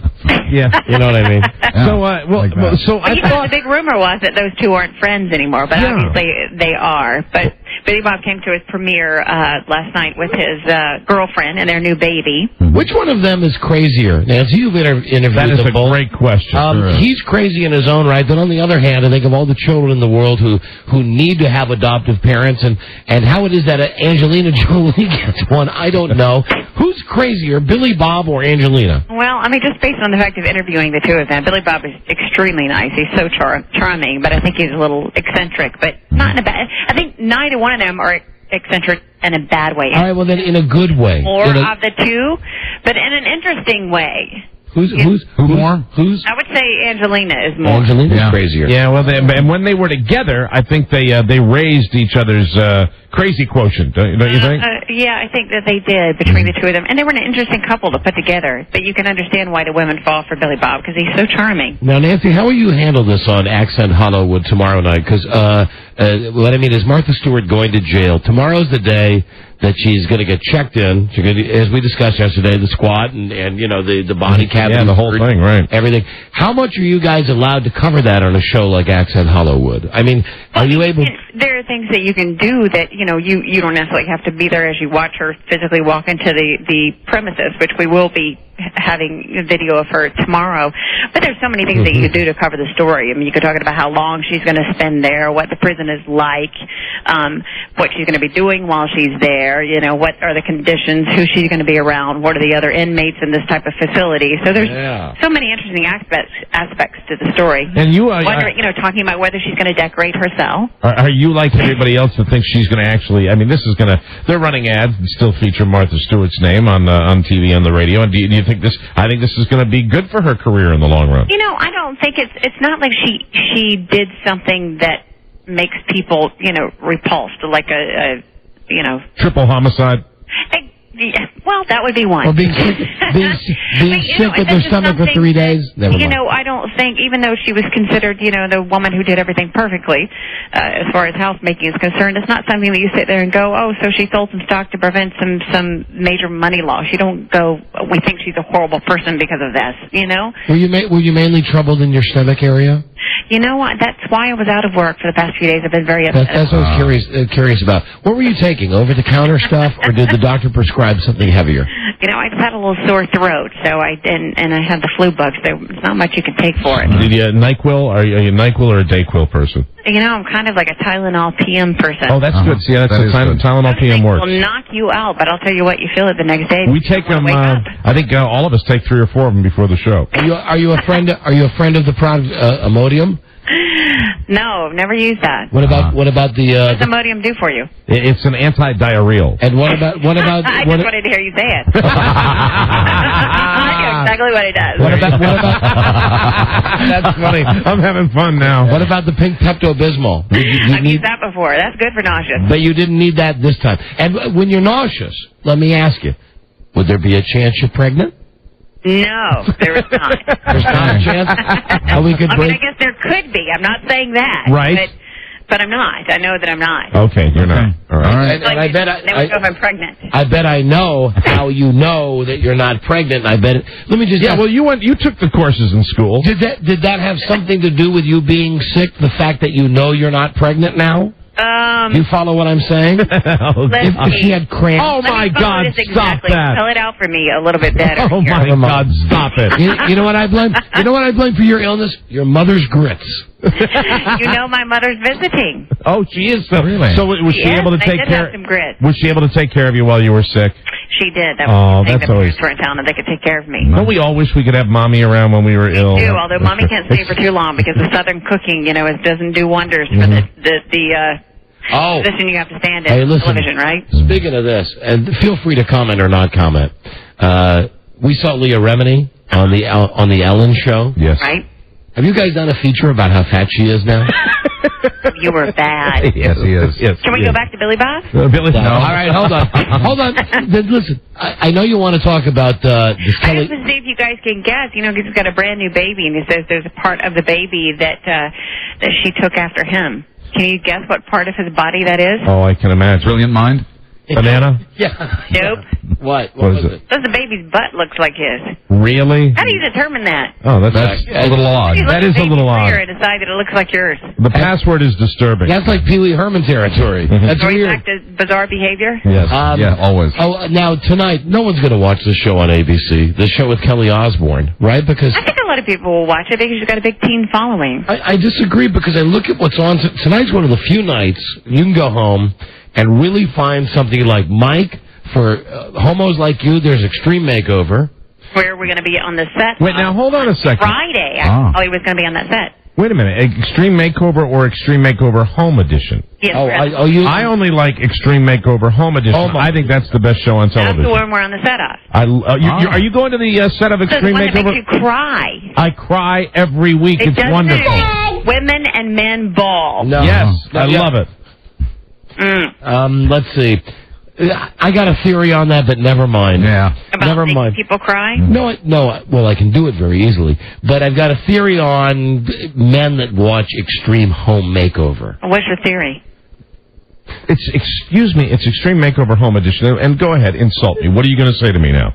Well, the fact that you knew the proper name of the show says volumes. Well, what is your theory? Go ahead. It speaks volumes. No. What is your point? You've got some emotional issues. What does that mean? Oh, see, I think that he enjoys seeing people be made happy. That's exactly what it is. Because you're not happy. Have you ever thought about the fact that maybe I'm not a soulless monster? Never. That's why. I've never thought that. No. So tonight you've got Extreme Makeover. You can have a counseling session amongst you guys, I think. Well, we have issues, Nancy. We'll have to do this on the next phone call. We'll have to have a counseling session. Survivor's on. Joey's on. Duh. Will and Grace. Then you've got The Apprentice, CSI. And against all of these good shows, you've got this Kelly Osbourne show tonight at 9. It's on against The Apprentice, it's on against baseball, and it's on against CSI. But ABC is doing so well. What is Desperate Housewives and Lost, so they're doing something right. What is the Kelly Osbourne show going to be about? What is she doing? What is it? Teen angst series. It's all about dating and stuff. And She actually, we have a piece on our show tonight talking about how she was trying to hide it from Ozzy because she has some major make-out scenes in it. She doesn't think he's going to approve. I'll say this, though. Leah Remini's not as fat as Kelly Osbourne is. Oh, God. I saw Kelly Osbourne. She is, now come on, she's gigantic. Is she gotten bigger? Yeah, and have you seen her? Since the show? Yeah, well, yeah. Since she was on the Osbournes? Yes. Yes. Okay, all right. She is, in my humble opinion. And incidentally, you should know, Nancy, that the reason we talk about fat so much is because we are fat. so, we get a free pass for that. You know, there's a new show. Have you heard about the other new show? We feature this one on Access tonight. Yes. Too. Oh, the one about losing weight? Yeah, it's called The Big Loser. It sounds so mean, but actually it's a sweet show. The Big Loser? That's where they get a bunch of fat people. And they make them lose weight? And they motivate them. And the person... And they can't do anything plastic surgery-wise. There's no nipping and tucking. That doesn't make me cry. Working out, doing strenuous exercising, eating healthy. You get kind of attached to the people and you're pulling for them. And then every week they see there's two teams, and whichever team has lost the fewest pound, they have to kick off somebody from their team. So it's kind of the survivor of the diet. Come on, Rob. What do you say? You and me, buddy. Not me. We'll be gone in 1 week. I lost 70 pounds. I don't want to do that. Listen, we do have a clip, though, from that show. Did you know that, Nancy? I didn't know that. You guys are prepared. Here's a clip from that show. Okay. Did you ever suck the jelly out of a jelly donut and then fill it with chocolate swirl ice cream? A clip from The Big Loser, ladies and gentlemen. Oh, my word. And on the Kelly Osbourne show tonight, she will play a girl who's half bulimic. She only binges. She doesn't. She only binges. Fascinating character. Just tonight. I'm back thinking about the donut with chocolate ice cream. Right, that's why she's so fat. That's from the movie Fatso.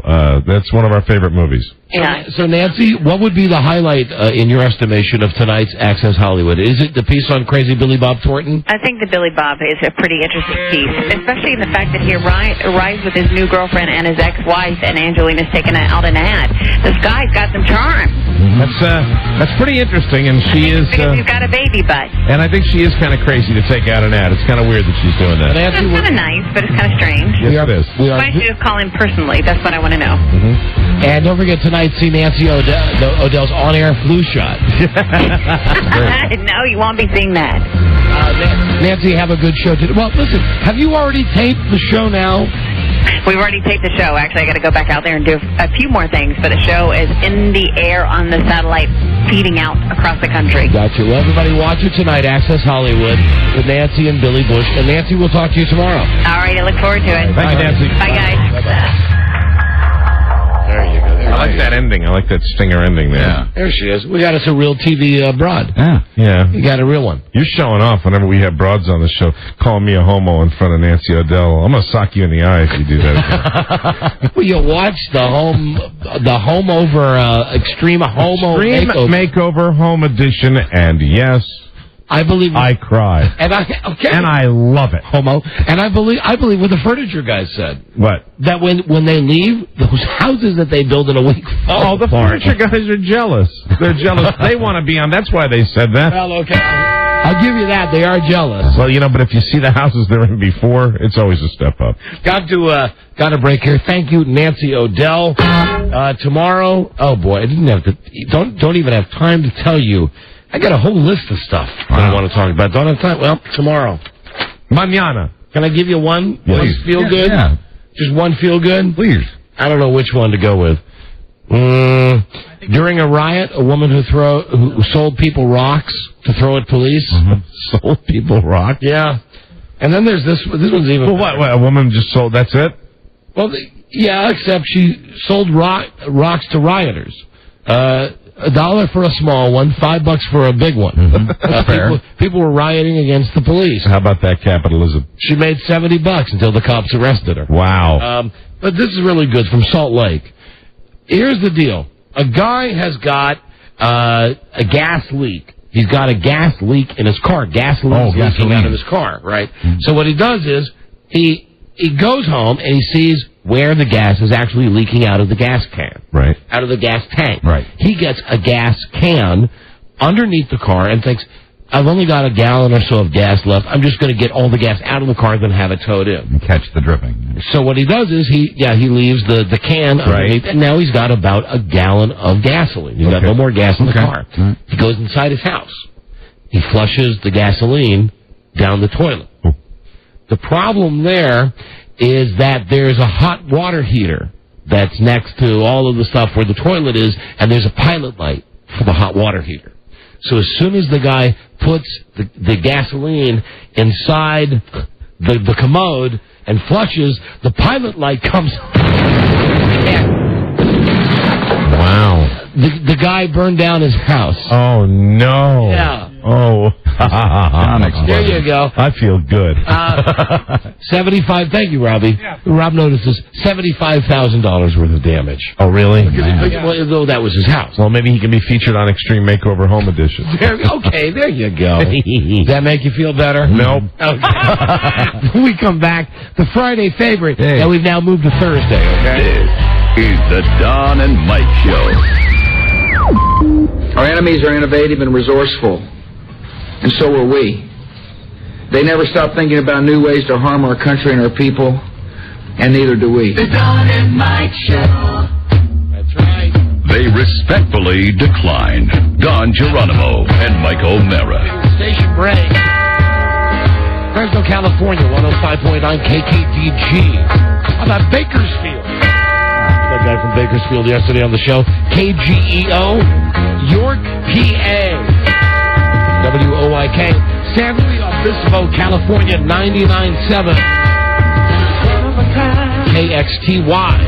Some of the stations bringing you this show. You will get a complete affiliate list with links to our stations when we finally get Don and Mike website .com up and going, which should be in a couple of weeks. Now, I think we've covered this whole thing with the Friday favorite, at least for a while, being moved to today. So let's do the Friday thing on Thursday.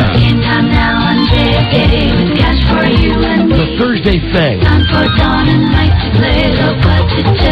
As opposed to Friday favorite. How are you?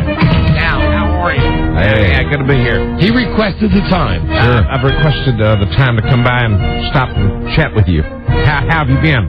You want to hear a funny tape? How are you? Oh, no, and here's the funny way we say that, George. How have you been? I don't get it. How have you been? I've been, Hey, Rob. I've been slightly stressed. Robbie, how have you been? The thing that crosses my mind is, how have you been? I think I'm going to have both of you followed. I request 30 seconds to reply.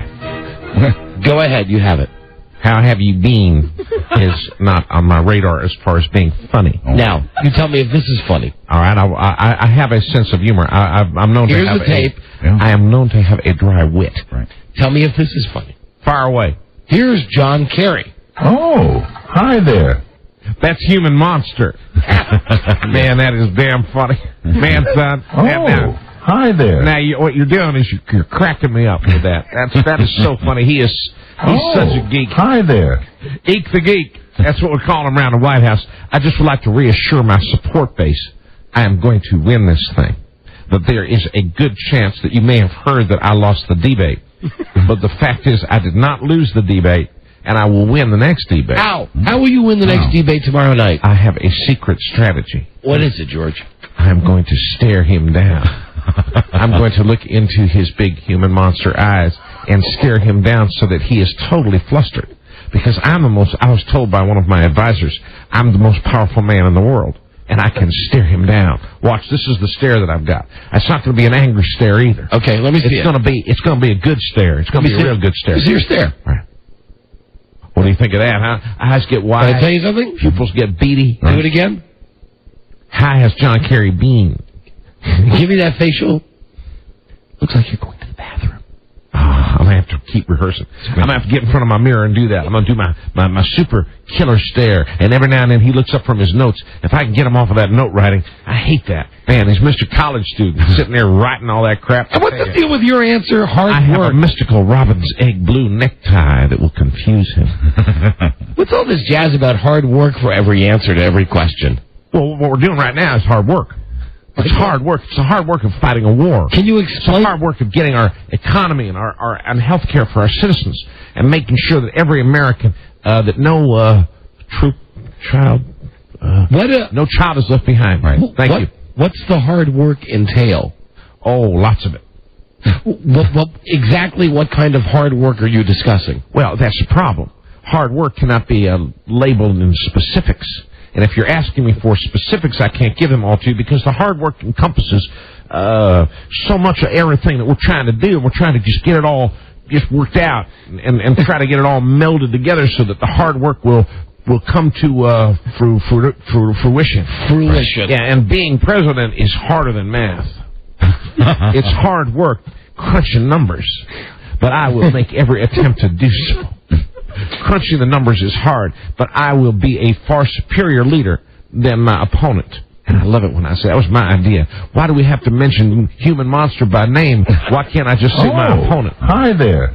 That's Human Monster. That is funny, man. I heard you guys the other day. I listened to your show now with the bolts in the neck when you're talking about his bolts and his green makeup and stuff. Man, that made me my laugh. I said, Laura, come on in here.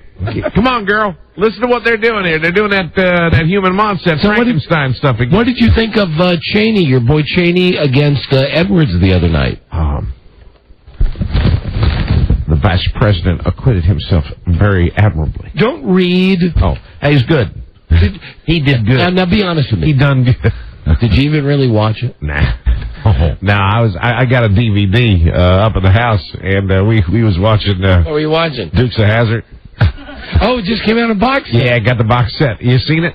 I ain't seen it. Yeah, it's great, man. I tell you. And then I saw a little clip. You know what I tell my advisors: do not burden me with silly details that will not be relevant. I would like to have general concepts so that when I communicate with the American people, I can actually talk to them and they can understand just like I can understand. Don't give me pages and pages. Reading is going to bog me down. Your president cannot afford to be bogged down when he has to pursue the hard work. Hold on a second. That is your phone, and you know what? I bet it's your mom. Hold on. She usually calls. Hello. Oh, Dick. Oh, no, it's Cheney. Yeah. I'm on the, yeah. Well, now, they asked me to come back. This is good exposure. They have lots of listeners. They what? Hold on. I'll check your facts. Okay. Did you have Bob Schieffer on from the Pinko Network? Well, yeah, but only because he's the moderator of the... Hold on a second. Hold on. Dick, yeah, they had him on. I did not know I would be on the same show with Bob Schieffer. But he's going to moderate. Yes, that's true. No, I'm not saying... I do not look silly when I come on this show. It's Dick Cheney now. I know for a fact... Just give me a second. All right, go ahead. I know for a fact that they are fans of mine. They are going to vote for me. Oh, dear. They're not? Oh, I'll ask them. Okay. All right, but I'm not saying... No, not big words. All right. Okay, you take care. All right, thanks a lot. Did you take your nitro pill? All right, thanks a lot. Eat plenty of wheat. All right. He says I should not come on this show because you are making fun of me. He's wrong. You are both my supporters, isn't that true? Damn straight. That's good. That way you get right back to it. I am the president, but of course he can veto anything I do. That's kind of the behind-the-scenes things. And he said, don't use them big words. I said, I won't. I'm a seasoned professional right now. I require petite factoids from my staff because my brain is near full.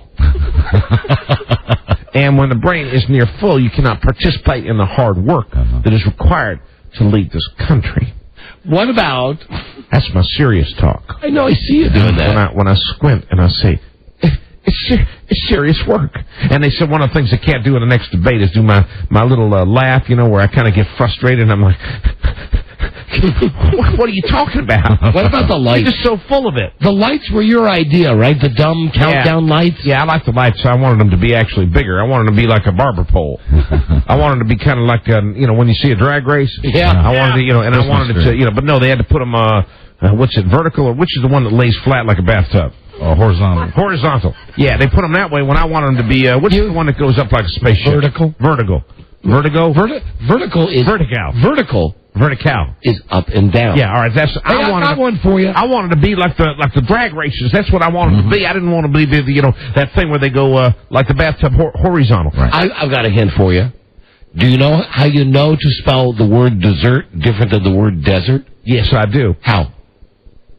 You're burdening me. No, there's a hint. I'm going to help you. Trivialities do not relevant. Hold on. What? In the word desert, my brain is full. Yes. In the word desert, there's only one S.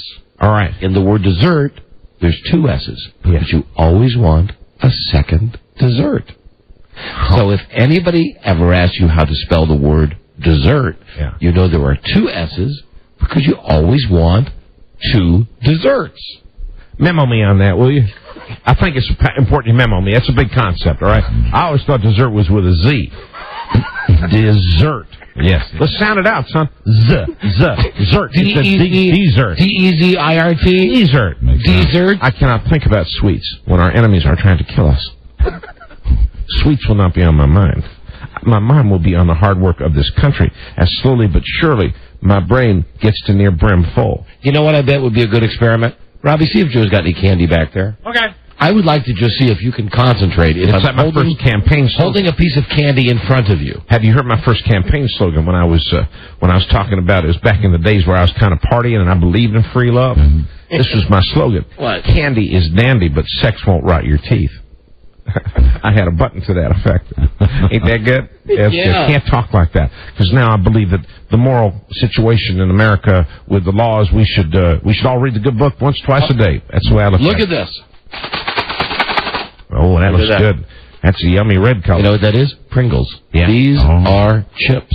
Chips. These are snack chips. Snack chips. Snack chips. I am very concerned about snack chips. I will be enacting legislation so that no individual will choke to death on improperly packaged snacks like pretzels that I did. Now, think about how good these would taste. Don't chips taste good? Chips taste good. Sausage tastes good. I enjoy that. No nacho will be left behind. will be left behind. Now, or be left behind. While staring at the snack food item and Pringles, I enjoy the character with the big bushy mustache. Let's see if you can concentrate. All right? Stare at this little thing of Pringles. My powers of concentration are legendary. Now I know I could almost be a hypnotist. Mamo told me one time I could be a hypnotist. Stare at this and tell me about the war in Iraq. What type of game are you playing? I want to see if you can stare at this can of Pringles. All right. And at the same time, defend your position on the war in Iraq. This is one of those crazy neurological tests. Like hook 'em horns. The war in Iraq is a daily activity that we are... Look at the Pringles. We are sure hungry. Come on, son. Okay. Pop them open. Now, George. Man, oh George. man. I'd like to have a crispy Pringle before we continue this interview. See, this is the problem. Presidents do hard work of the nation. Yes. And therefore lather up a mighty appetite. See, now you lost your train of concentration. Oh, and now you've got into the good Pringles. Maybe just one. Prior to my return to the Oval Office, I'll just have just a tiny one. You mind if I just suck down a tiny one? Go ahead. Okay. You want to drink with that? Oh, my God. Okay, now he's The water for the president? Joking! Oh, Rob, can you help the president? God damn it. He's joking! What should we do? That's out. Oh, he's going to be... I self-Heimlich myself. I learned to do that when I choked on that pretzel. It was very painful. Was it hard? When I was watching the game lying on my sofa bed, I unfortunately had a pretzel locked. Oh, no. No, that's my line. Hold on. That's my hotline. Hold on. Give me a second. No problem. Ain't that damn phone ringing night and day. Hey, what's happening? He's here. Yes? Yes, ma'am. Oh, no. Tell Mamo I am not here. Please, I do not wish to speak with her. I command you as your president. Mrs. Bush, hold on, please. Oh. She's listening, you dope. Oh. She knows you're on. All right, let me talk to her. He'll be right here. All right. I know. But you know what? He's a silly ass. That's why we like him. You too. You too. I know. No. All right. I cannot hear you. Love you. Here she is. Go ahead. Mamo. We were just having a little discussion about you. What? I am too. I am too. I didn't say a thing like that. No, you are totally wrong. That's what gets me angry. I know I'm not supposed to show my temper, but you're making me mad when you said that. He is not. That's the same thing that Dick said. It's not true. I'm happy. You're wrong. I don't want to. Please don't make me. Please. Do not withhold my toasted cheese sandwich. Oh. Please. I won't. I promise I won't. I said a bad word. I don't mean to talk that way, Mama. What'd you say, goddamn? Yeah, she heard when I choked on the Pringle. Oh, yeah. I'm sorry, I love you too. God love you. Right. All right. Bye-bye. Please do not accept any more calls from Mama. That's Can't help very it. frustrating for me. She's a former First Lady of the United States. And she is a great lady who will always be remembered as one of our finest First Ladies. And why is your Mamo such a great lady? My Mama is a great lady because she has shown my family support throughout the years. And she fed me wonderfully during my drug time. I like to refer it as my drug time. Now, she fed me and still loved me during that time when my brain was squishy. About your train of thought. I like trains. About your train of thought. I like trains. Okay, I know you like trains. I like, which kind do you like, Lionel? I'm a big fan of Lionel, and they're an American-based company. Right. I do not believe that they import any of their tiny little men from the Chinese. How about those Pringles, huh? Pringles are good. I will not eat another one, though, for fear of choking again. I like to have most of my food buttered. Now, what about the war in Iraq? Yes, the war in Iraq. It's a difficult thing, and there's hard work to do. And we will pursue the hard work because hard work requires time and effort to do the hard work, and it's important that I surround myself with the people that do the hard work. You just don't understand. What's your favorite? You just don't understand. What's your favorite color, M&M? I think I'm fond of the Reds, even though I would not like to be associated with communism. What are you going to say? Commie Red. Perhaps we will have a train fight. Would you like that? You get one going one way, I get one going the other way. I like the guy you used to on the Addams Family. Oh, that's a good show. It's not as good as Human Monster, though. Oh, hi there. My opponent. Can I make my final statement to your listeners? Sure. My fellow Americans, you have an opportunity to see your president and my opponent in 2 more debates, but please remember this. Hey, George. I'm a normal-looking man. Your fly's open. Oh, you fooled me again. It was zipped up. Just kidding. You got me there. I was right in the middle of my closing statement. I'm sorry. Please, go ahead. Take it from the top. You have a choice to make between my opponent and me. And just remember, when you pull the lever and you go into your polling place, I am not the individual who looks like a scary Halloween monster. Oh, hi there. I am not the one who looks like he should be with the Wolfman and other scary characters. Oh, hi there. I am your president, and I do not resemble any type of scary Halloween monster like Dracula. Oh, hi there. Or Wolfman, or Frankenstein. John Kerry looks like Frankenstein with his unbelievably long face. You cannot trust it. And I do not live in a castle. There you go. If you elect John Kerry as your president, at some point, I am sure, people will descend on our nation's capital with pitchforks and torches. Torches, I was just going to say. And big sticks. And it will not be a safe environment. So vote for me and my running mate, President Cheney. Oh, hi there. And I'd like to promise this right now, and I might be going out on a limb. What? But you vote Republican on that first Tuesday in November, I'll make sure you get a Pringle. Okay, George. I swear to God. George, we have a champion for low-budget Jeopardy. And if possible, I'd like to sing Yankee Doodle. Well, go ahead. Yankee Doodle went to town, riding on a pony, stuck a feather in his hat, and called it Pringles for everybody. Thank you. Wow. God bless you, and God bless the United States of America. You want to hear a great... I love noodles. You want to hear a great joke? Yes. What's Helen Keller's favorite convenience store? I'm not sure. That's funny. Rob, that means she can't talk, right? Tell him the Helen Keller joke about Yankee Doodle Dandy. Oh, Helen Keller went to town riding on a pony, stuck a feather in her hat, and said, "Mmm." I don't get it. That one I don't get. You don't get that? No, you might want to read that. All right, here's another one. Memo me on it. Here's another one. Yeah. This was on Make Us Laugh. Yeah, Make Us Laugh. You might want to use this to loosen up the crowd. I was told that a limerick might be in order for the next debate. Really? That I could loosen the crowd up. But if you have a joke, I could substitute it, although my study time is almost at its conclusion. Okay, I bet you can memorize this one. Fire away, son. Guy goes into a bar. Yeah. Says to his buddy, I can make love to any woman in this bar. I can go to bed. I can sleep with any woman in this bar. Yeah. Guy says, that's impossible. Guy says, really? Okay, her, how can you? Guy says, easy. I'm a rapist. That's that fine. one you like? I get that. I get that, but that is not. We should not make light of that subject. There once was a man from Transylvania I don't know how to finish it yet, but I'm going to try to do it because he looks like Frankenstein. Oh, hi there. Man, them Pringles look good. Go ahead. Nah, the crumbs will get on my suit. I'm very frustrated right now. I have been studying always. Very busy. And they put the letters in big, big red pen so I can read them clearly. But I will know all of my economic details. Don't worry. And they're not just going to be the easy words, like tax and spend. Anybody can memorize those, I was told by my handlers. Yeah. I have to work on some of the larger ones. Like what? Economics. 877-365-3636 is our number. We have a champion. We need one challenger to play Low Budget Jeopardy. I will try not to electrocute me on the timer lights. Electrocute me. Ye have a good time.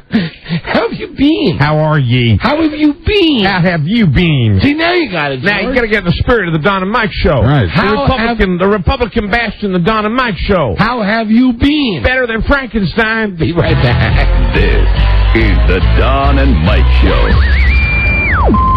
We're concerned about AIDS inside our White House. Make no mistake about it. The Don and Mike Show. Proof that comedy doesn't need to be funny. The Don and Mike Show. Yeah.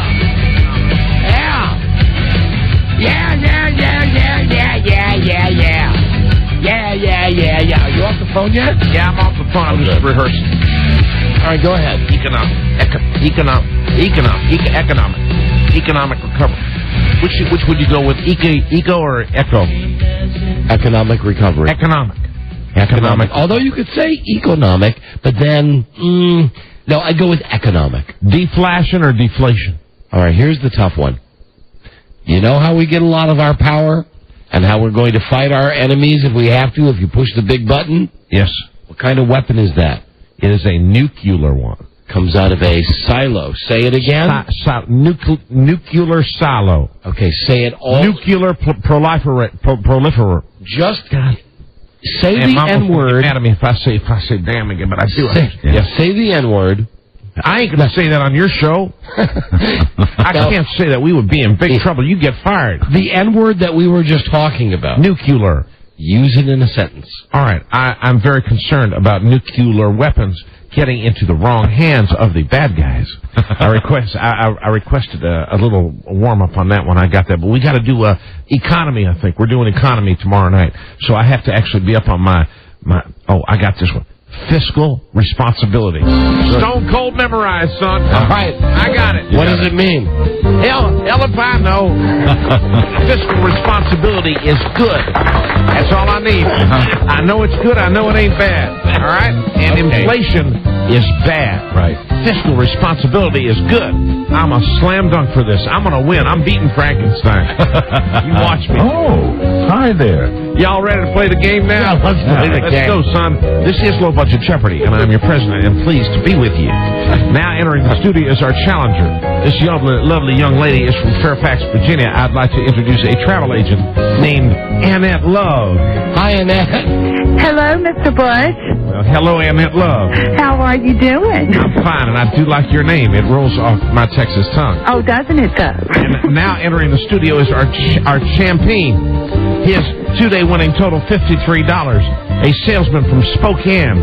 Let's say hi to Scott Logsdon. Hey, Scott. Hello, Mr. President, LQ. Hey, Scott, being our returning Low Budget Jeopardy champion, how has it changed your life, my friend? Well, we're still working out the details for the TV movie. Attaboy. And now entering the studio as the host of this game, I'd like to tell Miss Love and Mr. Logsdon, don't screw with LQ, and say hi to your host and a good Republican, Mr. Alex Trebek-Geronimo. Thank you, George, and Annette and Scott. Here are your categories, and they are the women of WJFK Radio. Yeah, I don't spend enough time around here to know that, but our listeners would know. I'm going to do my damnedest.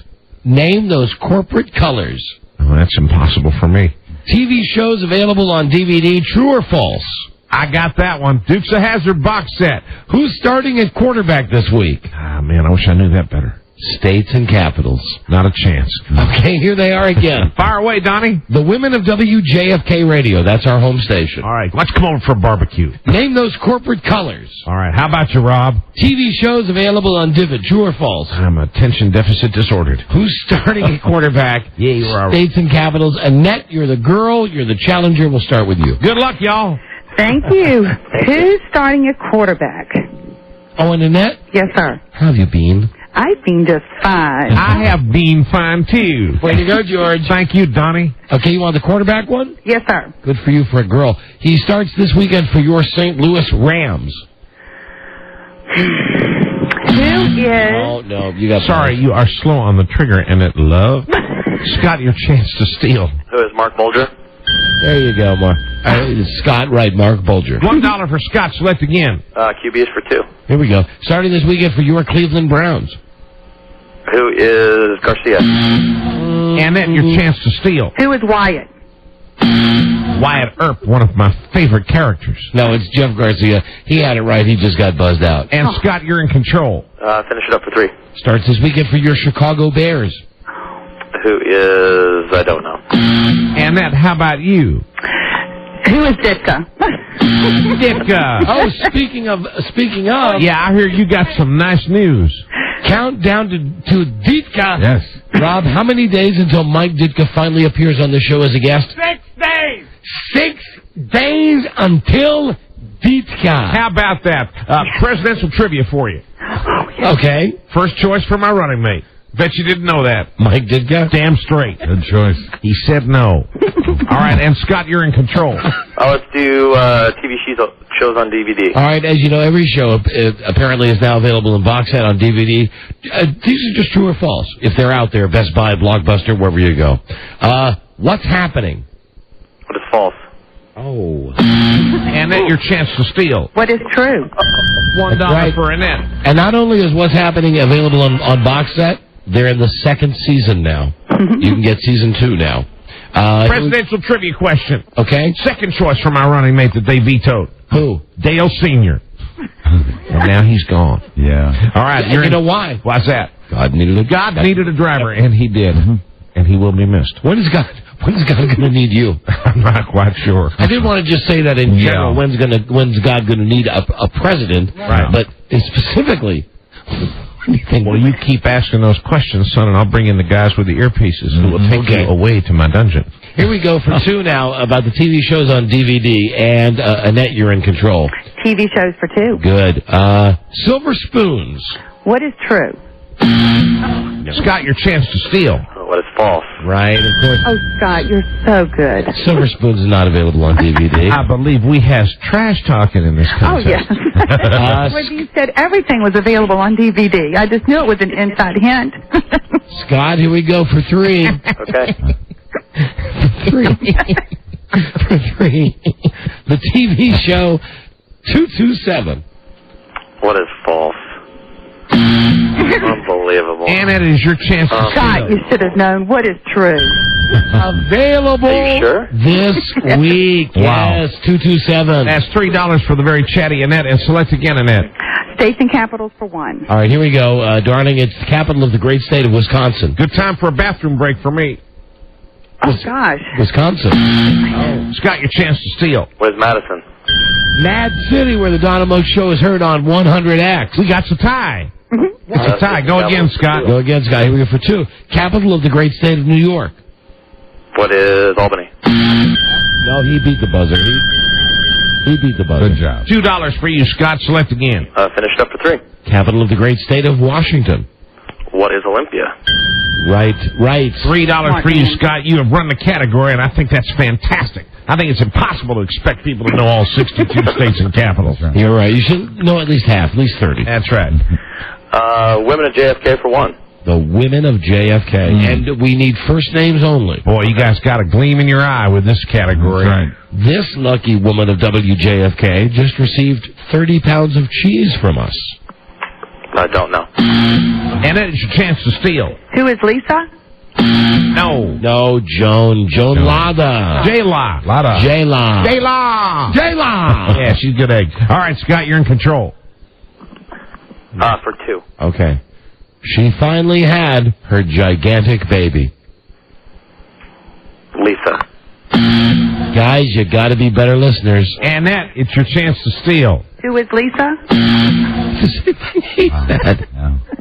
No, it's Michelle. Who had her water break yesterday, and then there was floods all over the Mid-Atlantic. All right. With her baby. All right, 7 pounds, 8 ounces. Okay. All right, Scott Tard. Finish it up. She is the station receptionist, the first director of impressions. Who is Colleen? Oh. Annette, your chance to steal. Who is Connie? I'm thinking of another word that starts with that letter. No, it's Colette. Oh, Papa loves cheese. Sweet Colette. All right, do we got another category? Yes. Scott, you're in control. Corporate colors. For one. All right, name those corporate colors, please. Coca-Cola. What are red and white? Right. $1 for you, Scott. Yeah, you know that. All right, everybody likes a soft drink, huh? All right, Scotty. For two. The Shell Oil Company. What is yellow and red? Yeah. $2 for you. Yes, sir. You're rolling now, Scotty. And three. Blockbuster Video. What is blue and yellow? A little bit of hesitation there. Does he not get it or get it? He does not get it. Annette, your chance to steal. What is blue and yellow? There you $3. go. That's the end of the first round of Low Budget Jeopardy. Okay, here we go now. With final Low Budget Jeopardy, we physically force you both to bet it all. Who's got what? Scott's got more money, $12. Annette's got $7, Lord Quizmaster. And here is your category, and it's a good thing you're here today, W. I'm glad to be here and honored. I know I am, especially to be in your presence, Tommy. Here's the category. Musicians for politicians. It's the new thing, concerts for campaigns. This is the candidate that both John Kerry and Babyface have done concerts for. Did I ever tell you about the time I poured gasoline in the White House toilet? This is the candidate that John Fogerty and Babyface have had concerts in support of. Don't forget to answer the form of a question, and good luck. Good news, son. All contestants on Low Budget Jeopardy will receive an official presidential campaign sticker with a big giant W. My campaign has informed me that Americans are in love with the letter W, and I have a basement full of stickers for you that I would love to give to you. Put them on your refrigerator or trade them with your friends, and especially stick them on top of one of those Frankenstein stickers. Y'all come down and get your stickers. I'm powerful excited. Hi there. There he is. Now back to final Low Budget Jeopardy with Alex Trebek Torado. Y'all come down now. Come on. Come on now. Let's shoot. Giddy up. Giddy up. Come on now. Round up, cowboy. Okay, we want to talk to who first? You want to go to Annette Love. Annette, it's the new thing, concerts for campaigns. This is the candidate that John Fogerty and Babyface have had concerts in support of. Who is Senator Kerry? You double your score to $14. Congratulations, Annette. Scott, if you've got the right answer, you're the big wiener. Who is John Kerry? Right. And that means that Scott Logsdon, is that your right last name? You're our continued Low Budget Jeopardy champion. Yes, sir. Congratulations. Right on. Thank you. There you go. Well, listen, Annette, what can we say? Parting of such sweet sorrow. Adieu, adieu. Don't go away, man.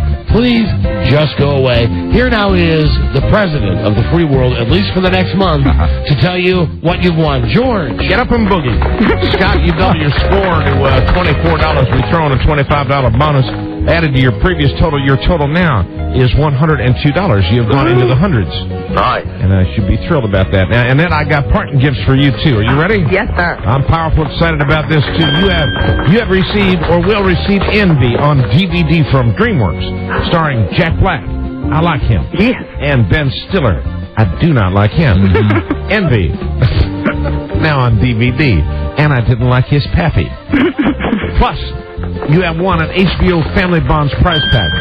Meet the Evangelistas, the most outrageous and fun-loving, wild, real-life family of bounty hunters. Not actors, just characters. Sunday nights at 10, 9 Central, only on the HBO. Thank you so much, and thanks for playing the game. And please do your civic duty and vote. A DVD is like a shiny, flat disc beta tape. Thank you, Annette. Thank you, Scott. Take care. All right, Thanks, guys. There you go. Well, W, overall, I'd have to say this has not been a bad appearance for you on the show. Not bad at all, but it's time for me to run, son. I got things to do. Got to study for debate time tomorrow night, and got to watch Matlock. Lots to do up in the White House. Yeah. Y'all come back after I win the election. Come over to the roll. I know they kicked you out of the roll a couple of years ago, but come to the roll. Oh, the Easter egg roll? Yeah. Come. Now, is this my phone or your phone? My phone. It's your phone. All right, go ahead. Go get it. Hello. You're damn right I did, Mamo. I showed them who's boss. She's back on the phone. Yeah. I did not mean... I'm sorry. I did not mean to raise my voice at you. I love you, too. All right. French toast for breakfast. We have breakfast food for dinner tonight. I love you, Momo. I'm a little excited. Sure. Breakfast food for dinner. Yeah. One of my favorite things. Pancakes, scrambled eggs, dinner time. And we have breakfast time food at dinner time. That is crazy, isn't it? Yes, always vary your routine. It is good for you. Have you ever thought about having dinner in the morning? I have done it many times. I had one morning at 7 a.m. pot roast. Mama's pot roast. And it was delicious. However, it makes lunch a little sadder. Because you've spoiled it. Yes.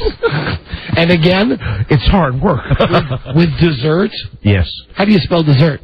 D-E-Z-E-R-T. No. Dessert. No. Oh, you said 2 S's, the second S for savings? No, remember, how many desserts do you like to have a night? Well, my favorite breakfast is gravy. How many desserts do you like to have?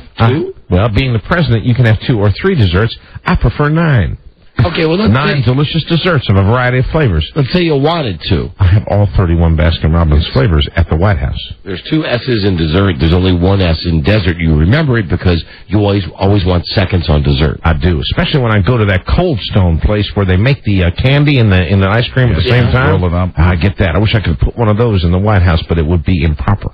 You know, and when you assume... Yes. You make an ass out of you and me. That's right. You are a brainiac. Maybe you'll serve in my cabinet second go round. In a world where only radio was strictly forbidden, one man found a way to bring good news to his people. It's Buzz. Me.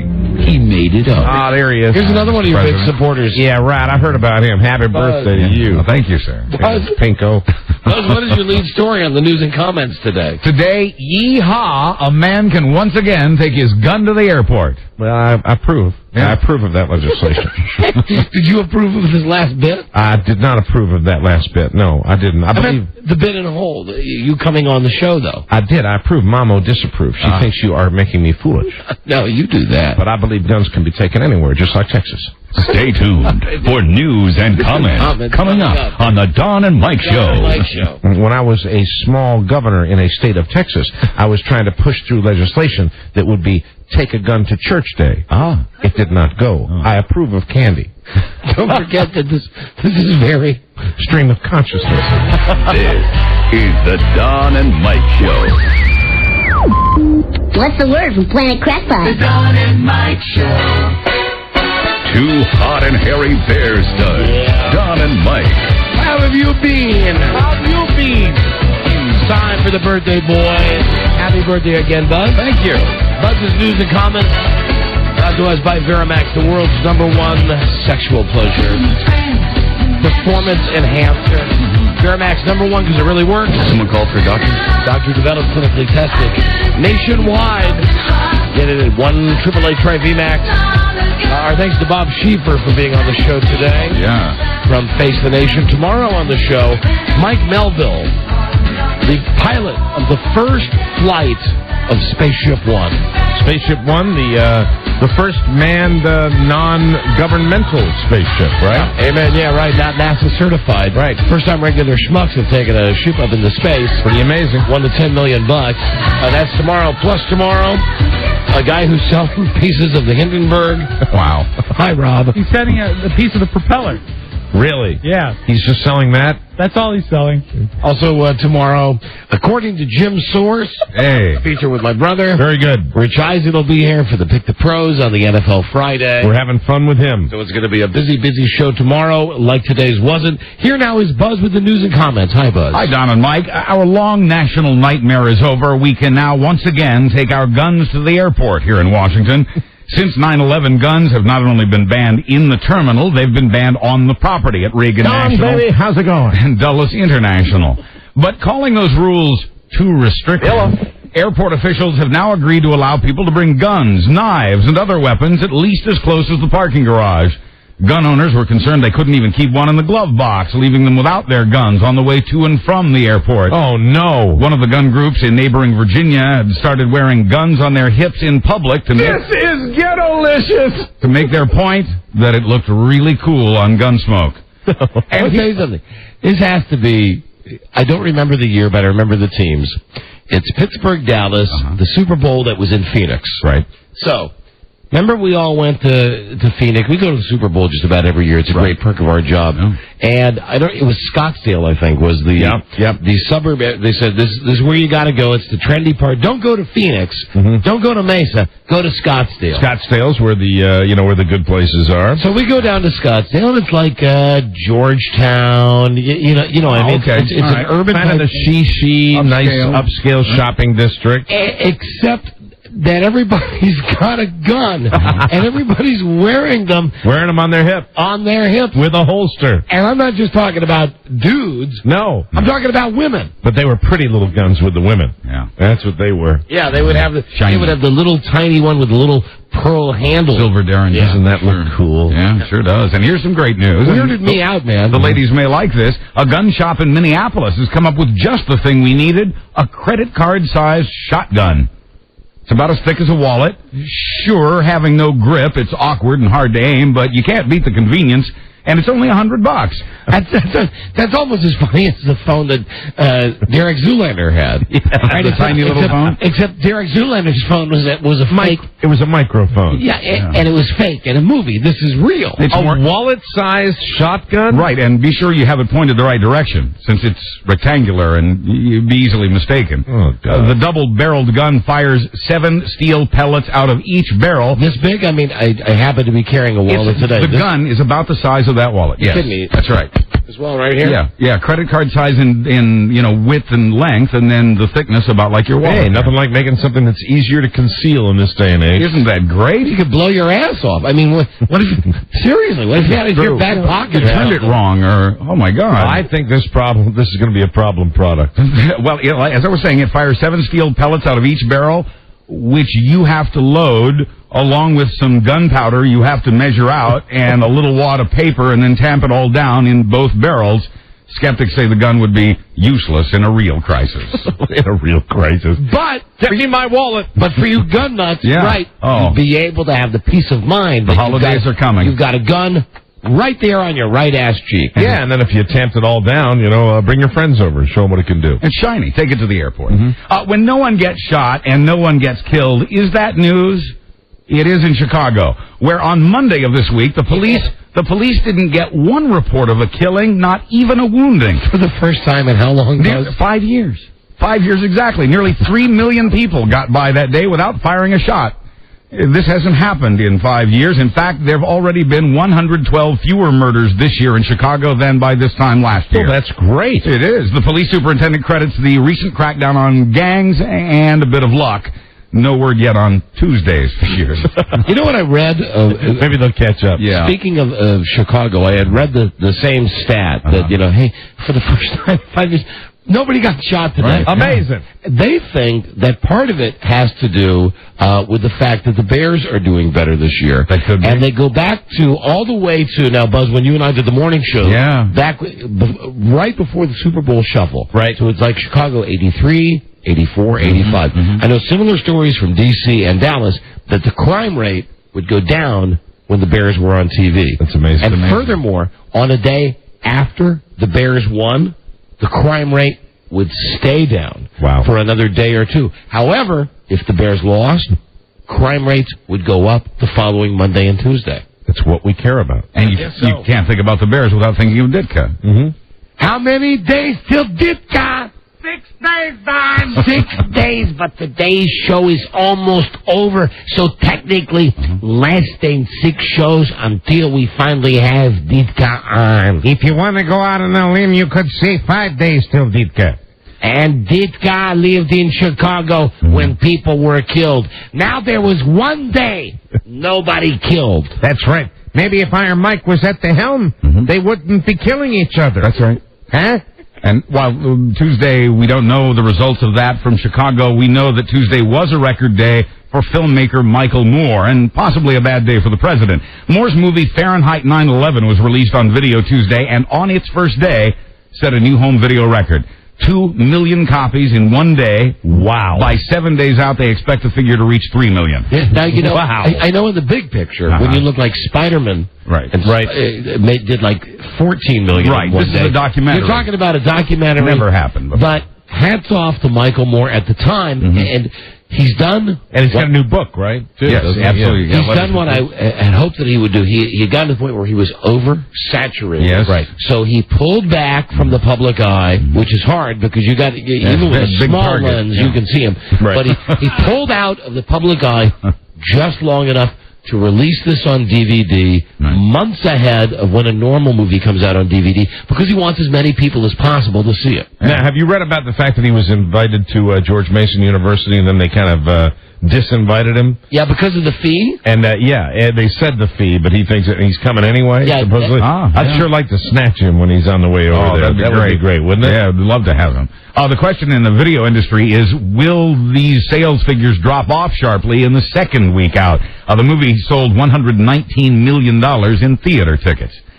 There is just no winning if you're the head of tourism for Iraq.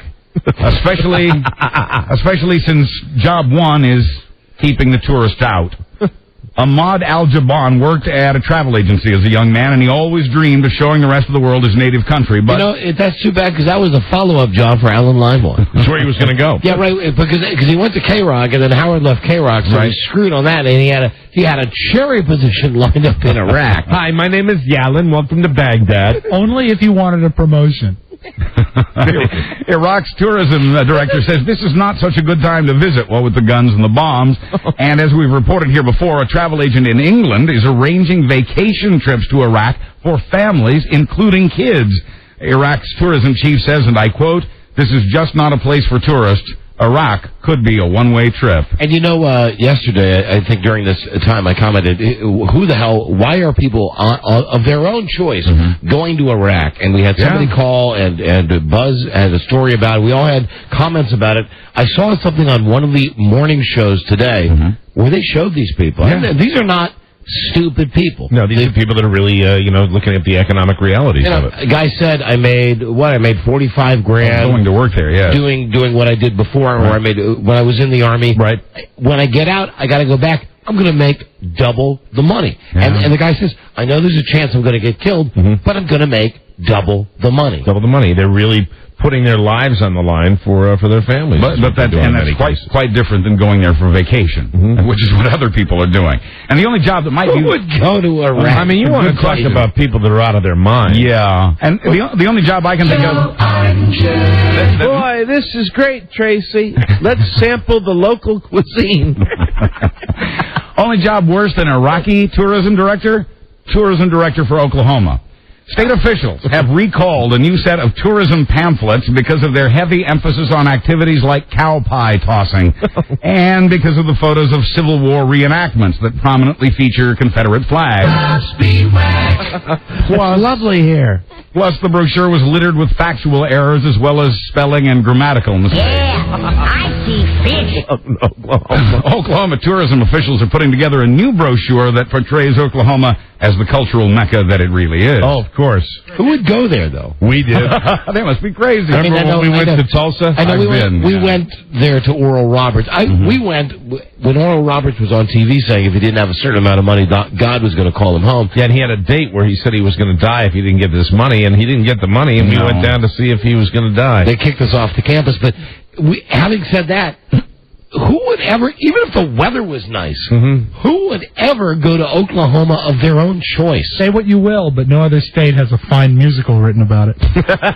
Hey, yes, Don, that's it. Broadway aficionados would go.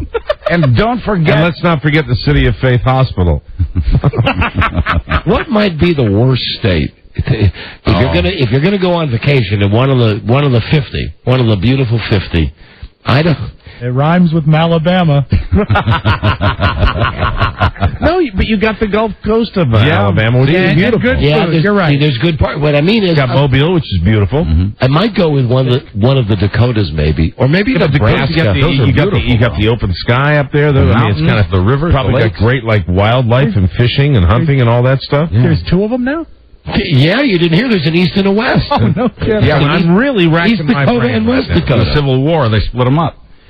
Don't forget not to get your flu shot this year. Oh, New Mexico. What the frig's in New Mexico? Beautiful. New Mexico. A lot of celebrities live in New Mexico. Beautiful country. Carol Burnett lives in Santa Fe, New Mexico. Okay, count me out. I think that's my most hated state. New Mexico? I think Dennis Weaver lives there. Oh, you're wrong, though. New Mexico's gorgeous. Great thong-like sunsets. Listen, Mike, it's like you have to pick out of 50 beautiful children that you love equally. If there's one that's the worst, for me, it's New Mexico. Well, we had all the problems with that radio station in I'm Albuquerque. picking Oklahoma. You haven't been to Oklahoma, have you? Yes, I have. I got it. What? Hawaii. Yeah, we're not sending you there, Rob. What? See, Rob thinks if he says Hawaii, we'll send him there as punishment. Oh, don't throw me in that briar patch. So anyway, don't forget to not get your flu shot this year. A company that supplies half of America's flu vaccines has been shut down by the British government, creating a shortage here. Let me just say this, though, with all this talk, right? Oklahoma, New Mexico, whatever, even New Jersey, still a hell of a lot better than Canada or Mexico. Yeah, or anywhere else. Thank you, ladies and get more gentlemen. American. God bless the United States of America. You're a true patriot. But we are short on flu vaccine by about 46 million doses. Now, because of the shortage, healthy adults and their children are being advised to skip the shot this year, to leave more for the elderly and for those for whom a case of the flu would be deadly. And I mentioned this earlier today, but how about Channel 9, huh? Yeah. Cindy Pena. For picking on people. She's in front of the Safeway where people are getting flu shots. Right. They're coming out on live TV. She's saying to them, how old are you? I'm 42. Are you in good health? Yes. Did you enjoy your flu shot? Well, I enjoyed it as much as I could. Yeah. Do you realize that there's an older person who really needs that shot? And it's right after that they cut to the shot of her sucking the flu shot out of somebody's arm. God, shame on you, That's Channel right. 9. Big finger. Shame on you. With 46 million fewer doses of flu vaccine, what could possibly go wrong? Scientists here in the U.S., meanwhile, have been able to bring back to life a killer flu virus that killed millions of people in the early 1800s. 1900s, rather. And again, I raise the question, what could possibly go wrong? They say the virus is safely locked in a lab. Let's hope so. The version they've created is every bit as deadly as its 1918 model. Scientists say they recreated the virus to find a way to fight it. Oh, no! When it makes what they say is its inevitable return. Yeah, that could happen. Joe, come in here and clean that up. Joe and Charlie, working with the virus. Joe's already sick, so it doesn't matter. Scientists say the so-called Spanish flu probably started, as most other flu viruses, in Asia. Yep. That makes sense. There you go. Oh, that's right. It's the Spanish flu over here in Asia. We'll send that over to all those other people. Speaking of Buzz, Yes? do you want to say something to somebody who made you some beautiful birthday bun cakes today? Did someone make me a bun cake? They were for me because I wrote her a spot. Oh, they weren't for Buzz's birthday? Yeah. Are there any left? Oh, my darling, oh, my darling Clementine. Robbie ate all of the cupcakes. Oh, my darling Clementine. Oh, my darling, oh, my darling, oh, my darling Clementine. I think there's one in the back room. Oh, my darling Clementine. Oh, my darling, oh, my darling, oh, my darling Clementine. I thought those were for Buzz, and really, Robbie ate them. Oh, my darling Clementine. Happy birthday, Buzz. Yeah, Thank throw you. a candle in and give it to the guy over there. Enjoy. Here's one way to beat a murder rap. Get elected mayor. In Brazil, a man accused of ordering the killing of 4 government agents has been released from jail now that he's been elected mayor of his hometown. You know what I worry about over there? What? Boys. Boys from Brazil. That's what I worry about. The boys, yes. Yeah, lots of boys over Now, there. this man, a black Lots bean... of nuts, too. This man, a black bean rancher, was being investigated for violating the country's slavery laws to the tune of 20,000 slaves. What about Sergio Mendes? Black bean rancher. Yeah. How do you milk those things? That's what he's telling the government, anyway. Sergio Mendes and Brazil 66. Oh, yes, Brazil. So we got Boys of Brazil, Brazil Nuts, and Brazil 66. Mm-hmm. I'm out. Wax. Brazil wax? Yeah. Brazilian wax. Yeah. Brazilian wax. There you go. All right, birthday boy. Thank you. Well, that's what I got him for his birthday. Thank you, Mike. Really? Yeah, I got him one. That's actually a home kit. Wow. This alleged slave-driving rancher won the election in a landslide, partly thanks to an endorsement from Brazil's vice president. Quoting a federal cop, as he was elected mayor, there was little concern he would try to flee. Remember, you can't spell Brazil without bra. Thank you. Amen. In Glendale, California. This is maybe my feel-good story of the day. All right. In Glendale, California, the doors of a bus closed on the arm of an 83-year-old woman who was trying to get off the bus. Oh, poor you. She was then dragged down the street. When her arm was finally free of the doors, she fell under the bus's wheels, which were going round and round. Police blame the driving of Beeline bus driver Deborah Ann York. She checked her side view mirror before pulling into traffic, but forgot to check the doors. She's been placed on administrative leave while the elderly woman is in critical condition. The entire ugly incident was recorded by the bus's security camera. Oh, no. Soon to be a Fox television show. See it on TV tonight. In Germany, meanwhile, a man has chosen jail to get away from his nagging wife. This is Wolfgang Juracek from Germany.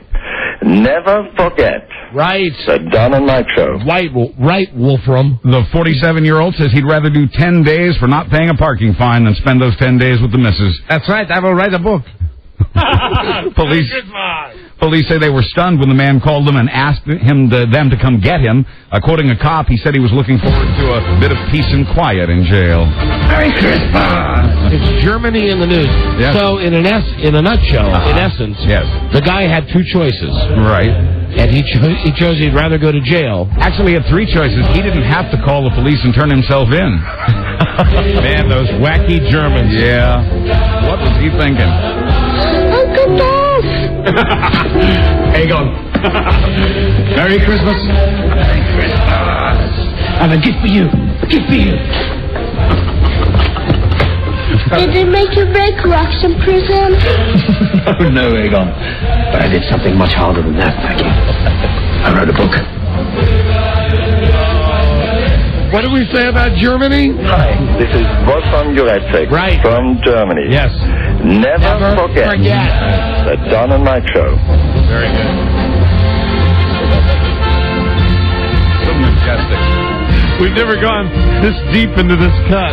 There's nothing like doing a good Nazi deep track, is there? Majestic and yet scary. Man, it sounds so happy. What a fake out.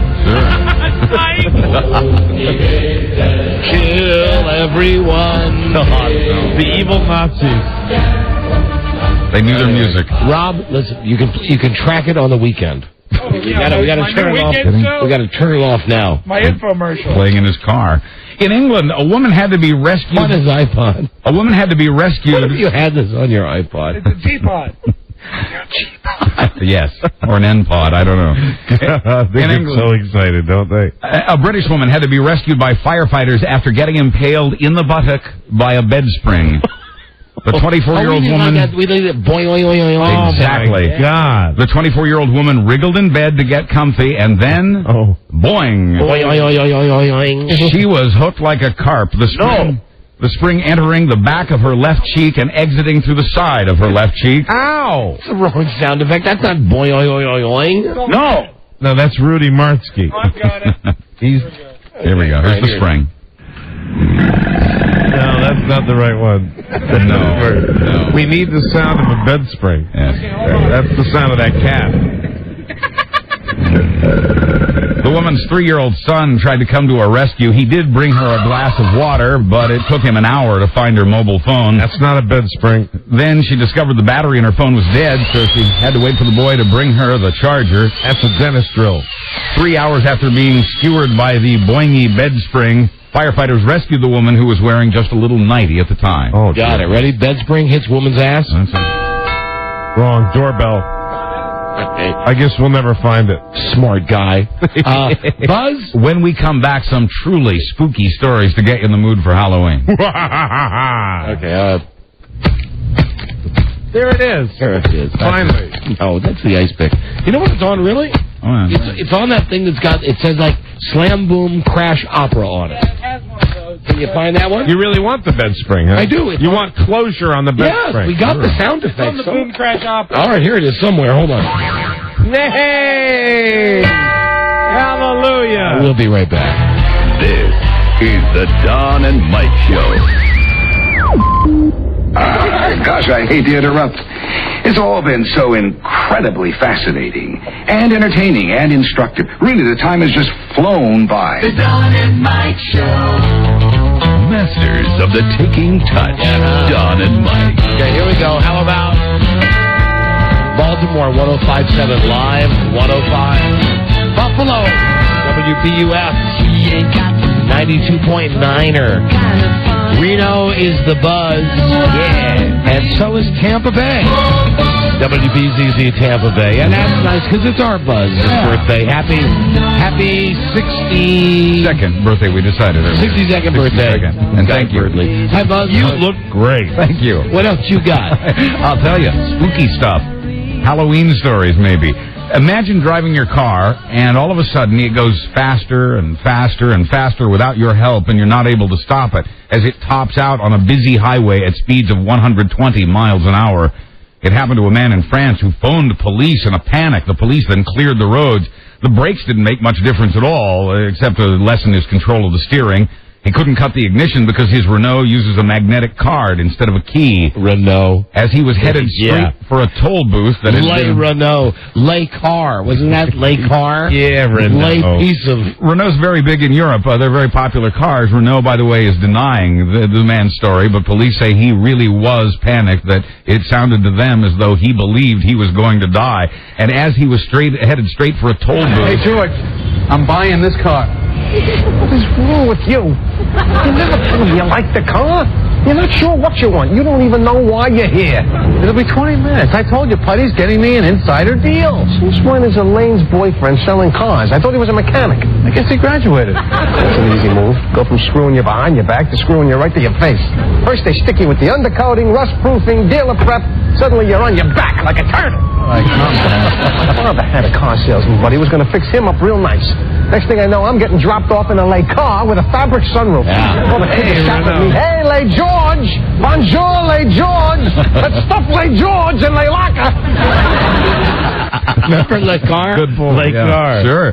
Now, as this man was headed straight for a toll booth, which had also been evacuated, he tried the brakes one more time. Quoting him, "I stomped the brakes as hard as I could, and the car finally stopped.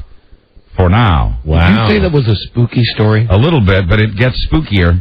Today's date is Rocktober 7. Right. Yes, Rocktober 7. Let's see who's at the door. All right. Ladies and gentlemen, the debut of the Halloween Spooks. Welcome. There they are. 2004. Wow. Rodney Dangerfield. Right where they laughed off last year. Left off. You're right, Buzz. That's Rodney up front. Look, he looks great, doesn't he? Joined by Janet Lee. Wonderful.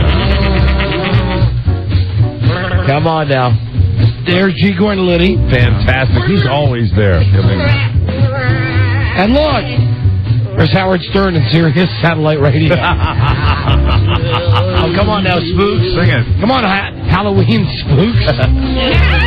Oh, yes. Aren't they lovely? Rob got all excited when I say, "Come on, Spooks." Yes, you did. Right. There they go. There's the Halloween Spooks. Halloween Spooks. Yeah. Behind the tree. Bye-bye, guys. There they go. But they'll be back. Oh, yeah. Over the next 24 days. Scared kids? Yeah. Try this one. In Columbus, Georgia, they have found the bones of a little girl's imaginary friend. You know, whenever you do, like, scared kids... They come back, huh? There they go. They'll love this story. Well, wait a minute. Imaginary friend bones? What the hell's going on? Yes, it raises questions, doesn't it, Mike? Fifth grader Stephanie Ogden says a little girl began visiting her room about 5 years ago. A friendly black girl in a white dress. Quoting Stephanie, "She told me somebody put her in the floor. She said he chopped her up. She didn't know who the person was because he had a mask on. Stephanie's grandmother says Steph used to talk about the girl all the time. I think it was Your Majesty. The grown-ups wrote it off as the work of a child's imagination. But last weekend, as the family was remodeling, they discovered the bones of a child under the floor, wrapped in insulation and duct tape. Stephanie's grandma says she doesn't believe in psychic stuff, but quoting her, "I believe this was a soul who has not been put to rest." Wow. That's very scary, Buzz. Scary. Scared kids. In sports, NBC says it will implement a 5-second delay in its NASCAR coverage after Dale Earnhardt Jr. used a profanity during the live broadcast at Talladega. Come on. The new delay will be in place for Sunday's NASCAR race at the foul-mouthed Kansas Speedway. Watch it. And finally, in a small village in eastern Romania, a whole town evacuated after seeing the strange lights. Many of the Romanians believed they were seeing the lights from an alien spaceship coming from a nearby town. The people of Cristanesti became concerned they were under attack from another planet. Quoting one villager, everybody was out on the streets and wondering what to do as the aliens landed. Hi there. A villager. Turns out the nearby town had gotten itself a disco ball. The people of Poland could laugh at the Romanians if it weren't for the sex championships thing. Officials in Poland have canceled the scheduled games because they involve just a few women, each taking on as many men as possible. Officials may have canceled the event because it raises the question, how many polls does it take? I'm Buzz Burbank on the Don and Mike Show. This is your birthday and everything. No! Did you knock it off? No! That's good. Buzz with the crazy jokes. Our thanks, Bob Schieffer. His book, Face the Nation. My favorite stories from the first 50 years of the award-winning news broadcast. And he will be moderating the final presidential debate next week. Right. Go to his website, scatlover.com. Oh, no. That's the official website of Bob Schieffer. Book signing. If you're not there now, forget it. Olson's on Wilson Boulevard in Arlington. That's it. We got to go. Pleased to be staying tuned for Ron and Fez. Coming up next on WJFK. What are you laughing at? Scatlover.com. Live 105.7 and also WBZZ in Tampa Bay. And here's the deal.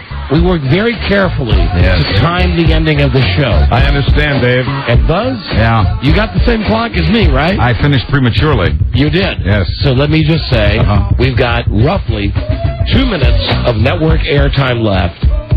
Don't go back to your news script. Okay, well, I just wanted to, have it handy in case. No script. All right. Go ahead, Buzz. Ad-lib. Will he entertain a question? Yeah, I mean, it's your birthday. About what a wonderful birthday it's been and how kind everybody's been. Yeah, how have you been? I have been well. How have you been? What a question from the paparazzi. Yes. Yes, if he entertains a question, what do you expect for the upcoming year? Buzz, what do you expect for the upcoming year? I expect to keep getting younger. Oh. He does. He is the one on the show that does seem to be getting younger. And all those gifts he got, no one got him a clock. But I've signed a deal with Satan, so I have no worries. All right, well, there you just about filled your time. Oh, he's tanned, rested, and ready for love. You got about 15 more seconds. Go ahead. I just want to thank everybody and tell everybody that I... Okay. All right, that's it. We'll see you tomorrow with a new episode. Good day to you, sir. Good day to you, sir. Good day to you. Good day to you, sir. Nobody gave me 15 seconds on my birthday. No, we will, though. See you at the photo shoot. Till we meet again, this is Sammy Davis Jr. saying, be kind, be nice, and I hope the next performer has the pleasure of having as nice an audience as you've been tonight. And let me leave you swinging. This is the Don and Mike Show. Don and Mike Show. WJFK. Too busy to meet new friends? The WJFK Dateline can change your life. Log on to WJFK.com. Keep asking for you, Beth. WJFK's Don and Mike Show is brought to you by our partner, AOL for Broadband. Imagine this. You walk into I don't know this person, or Budweiser.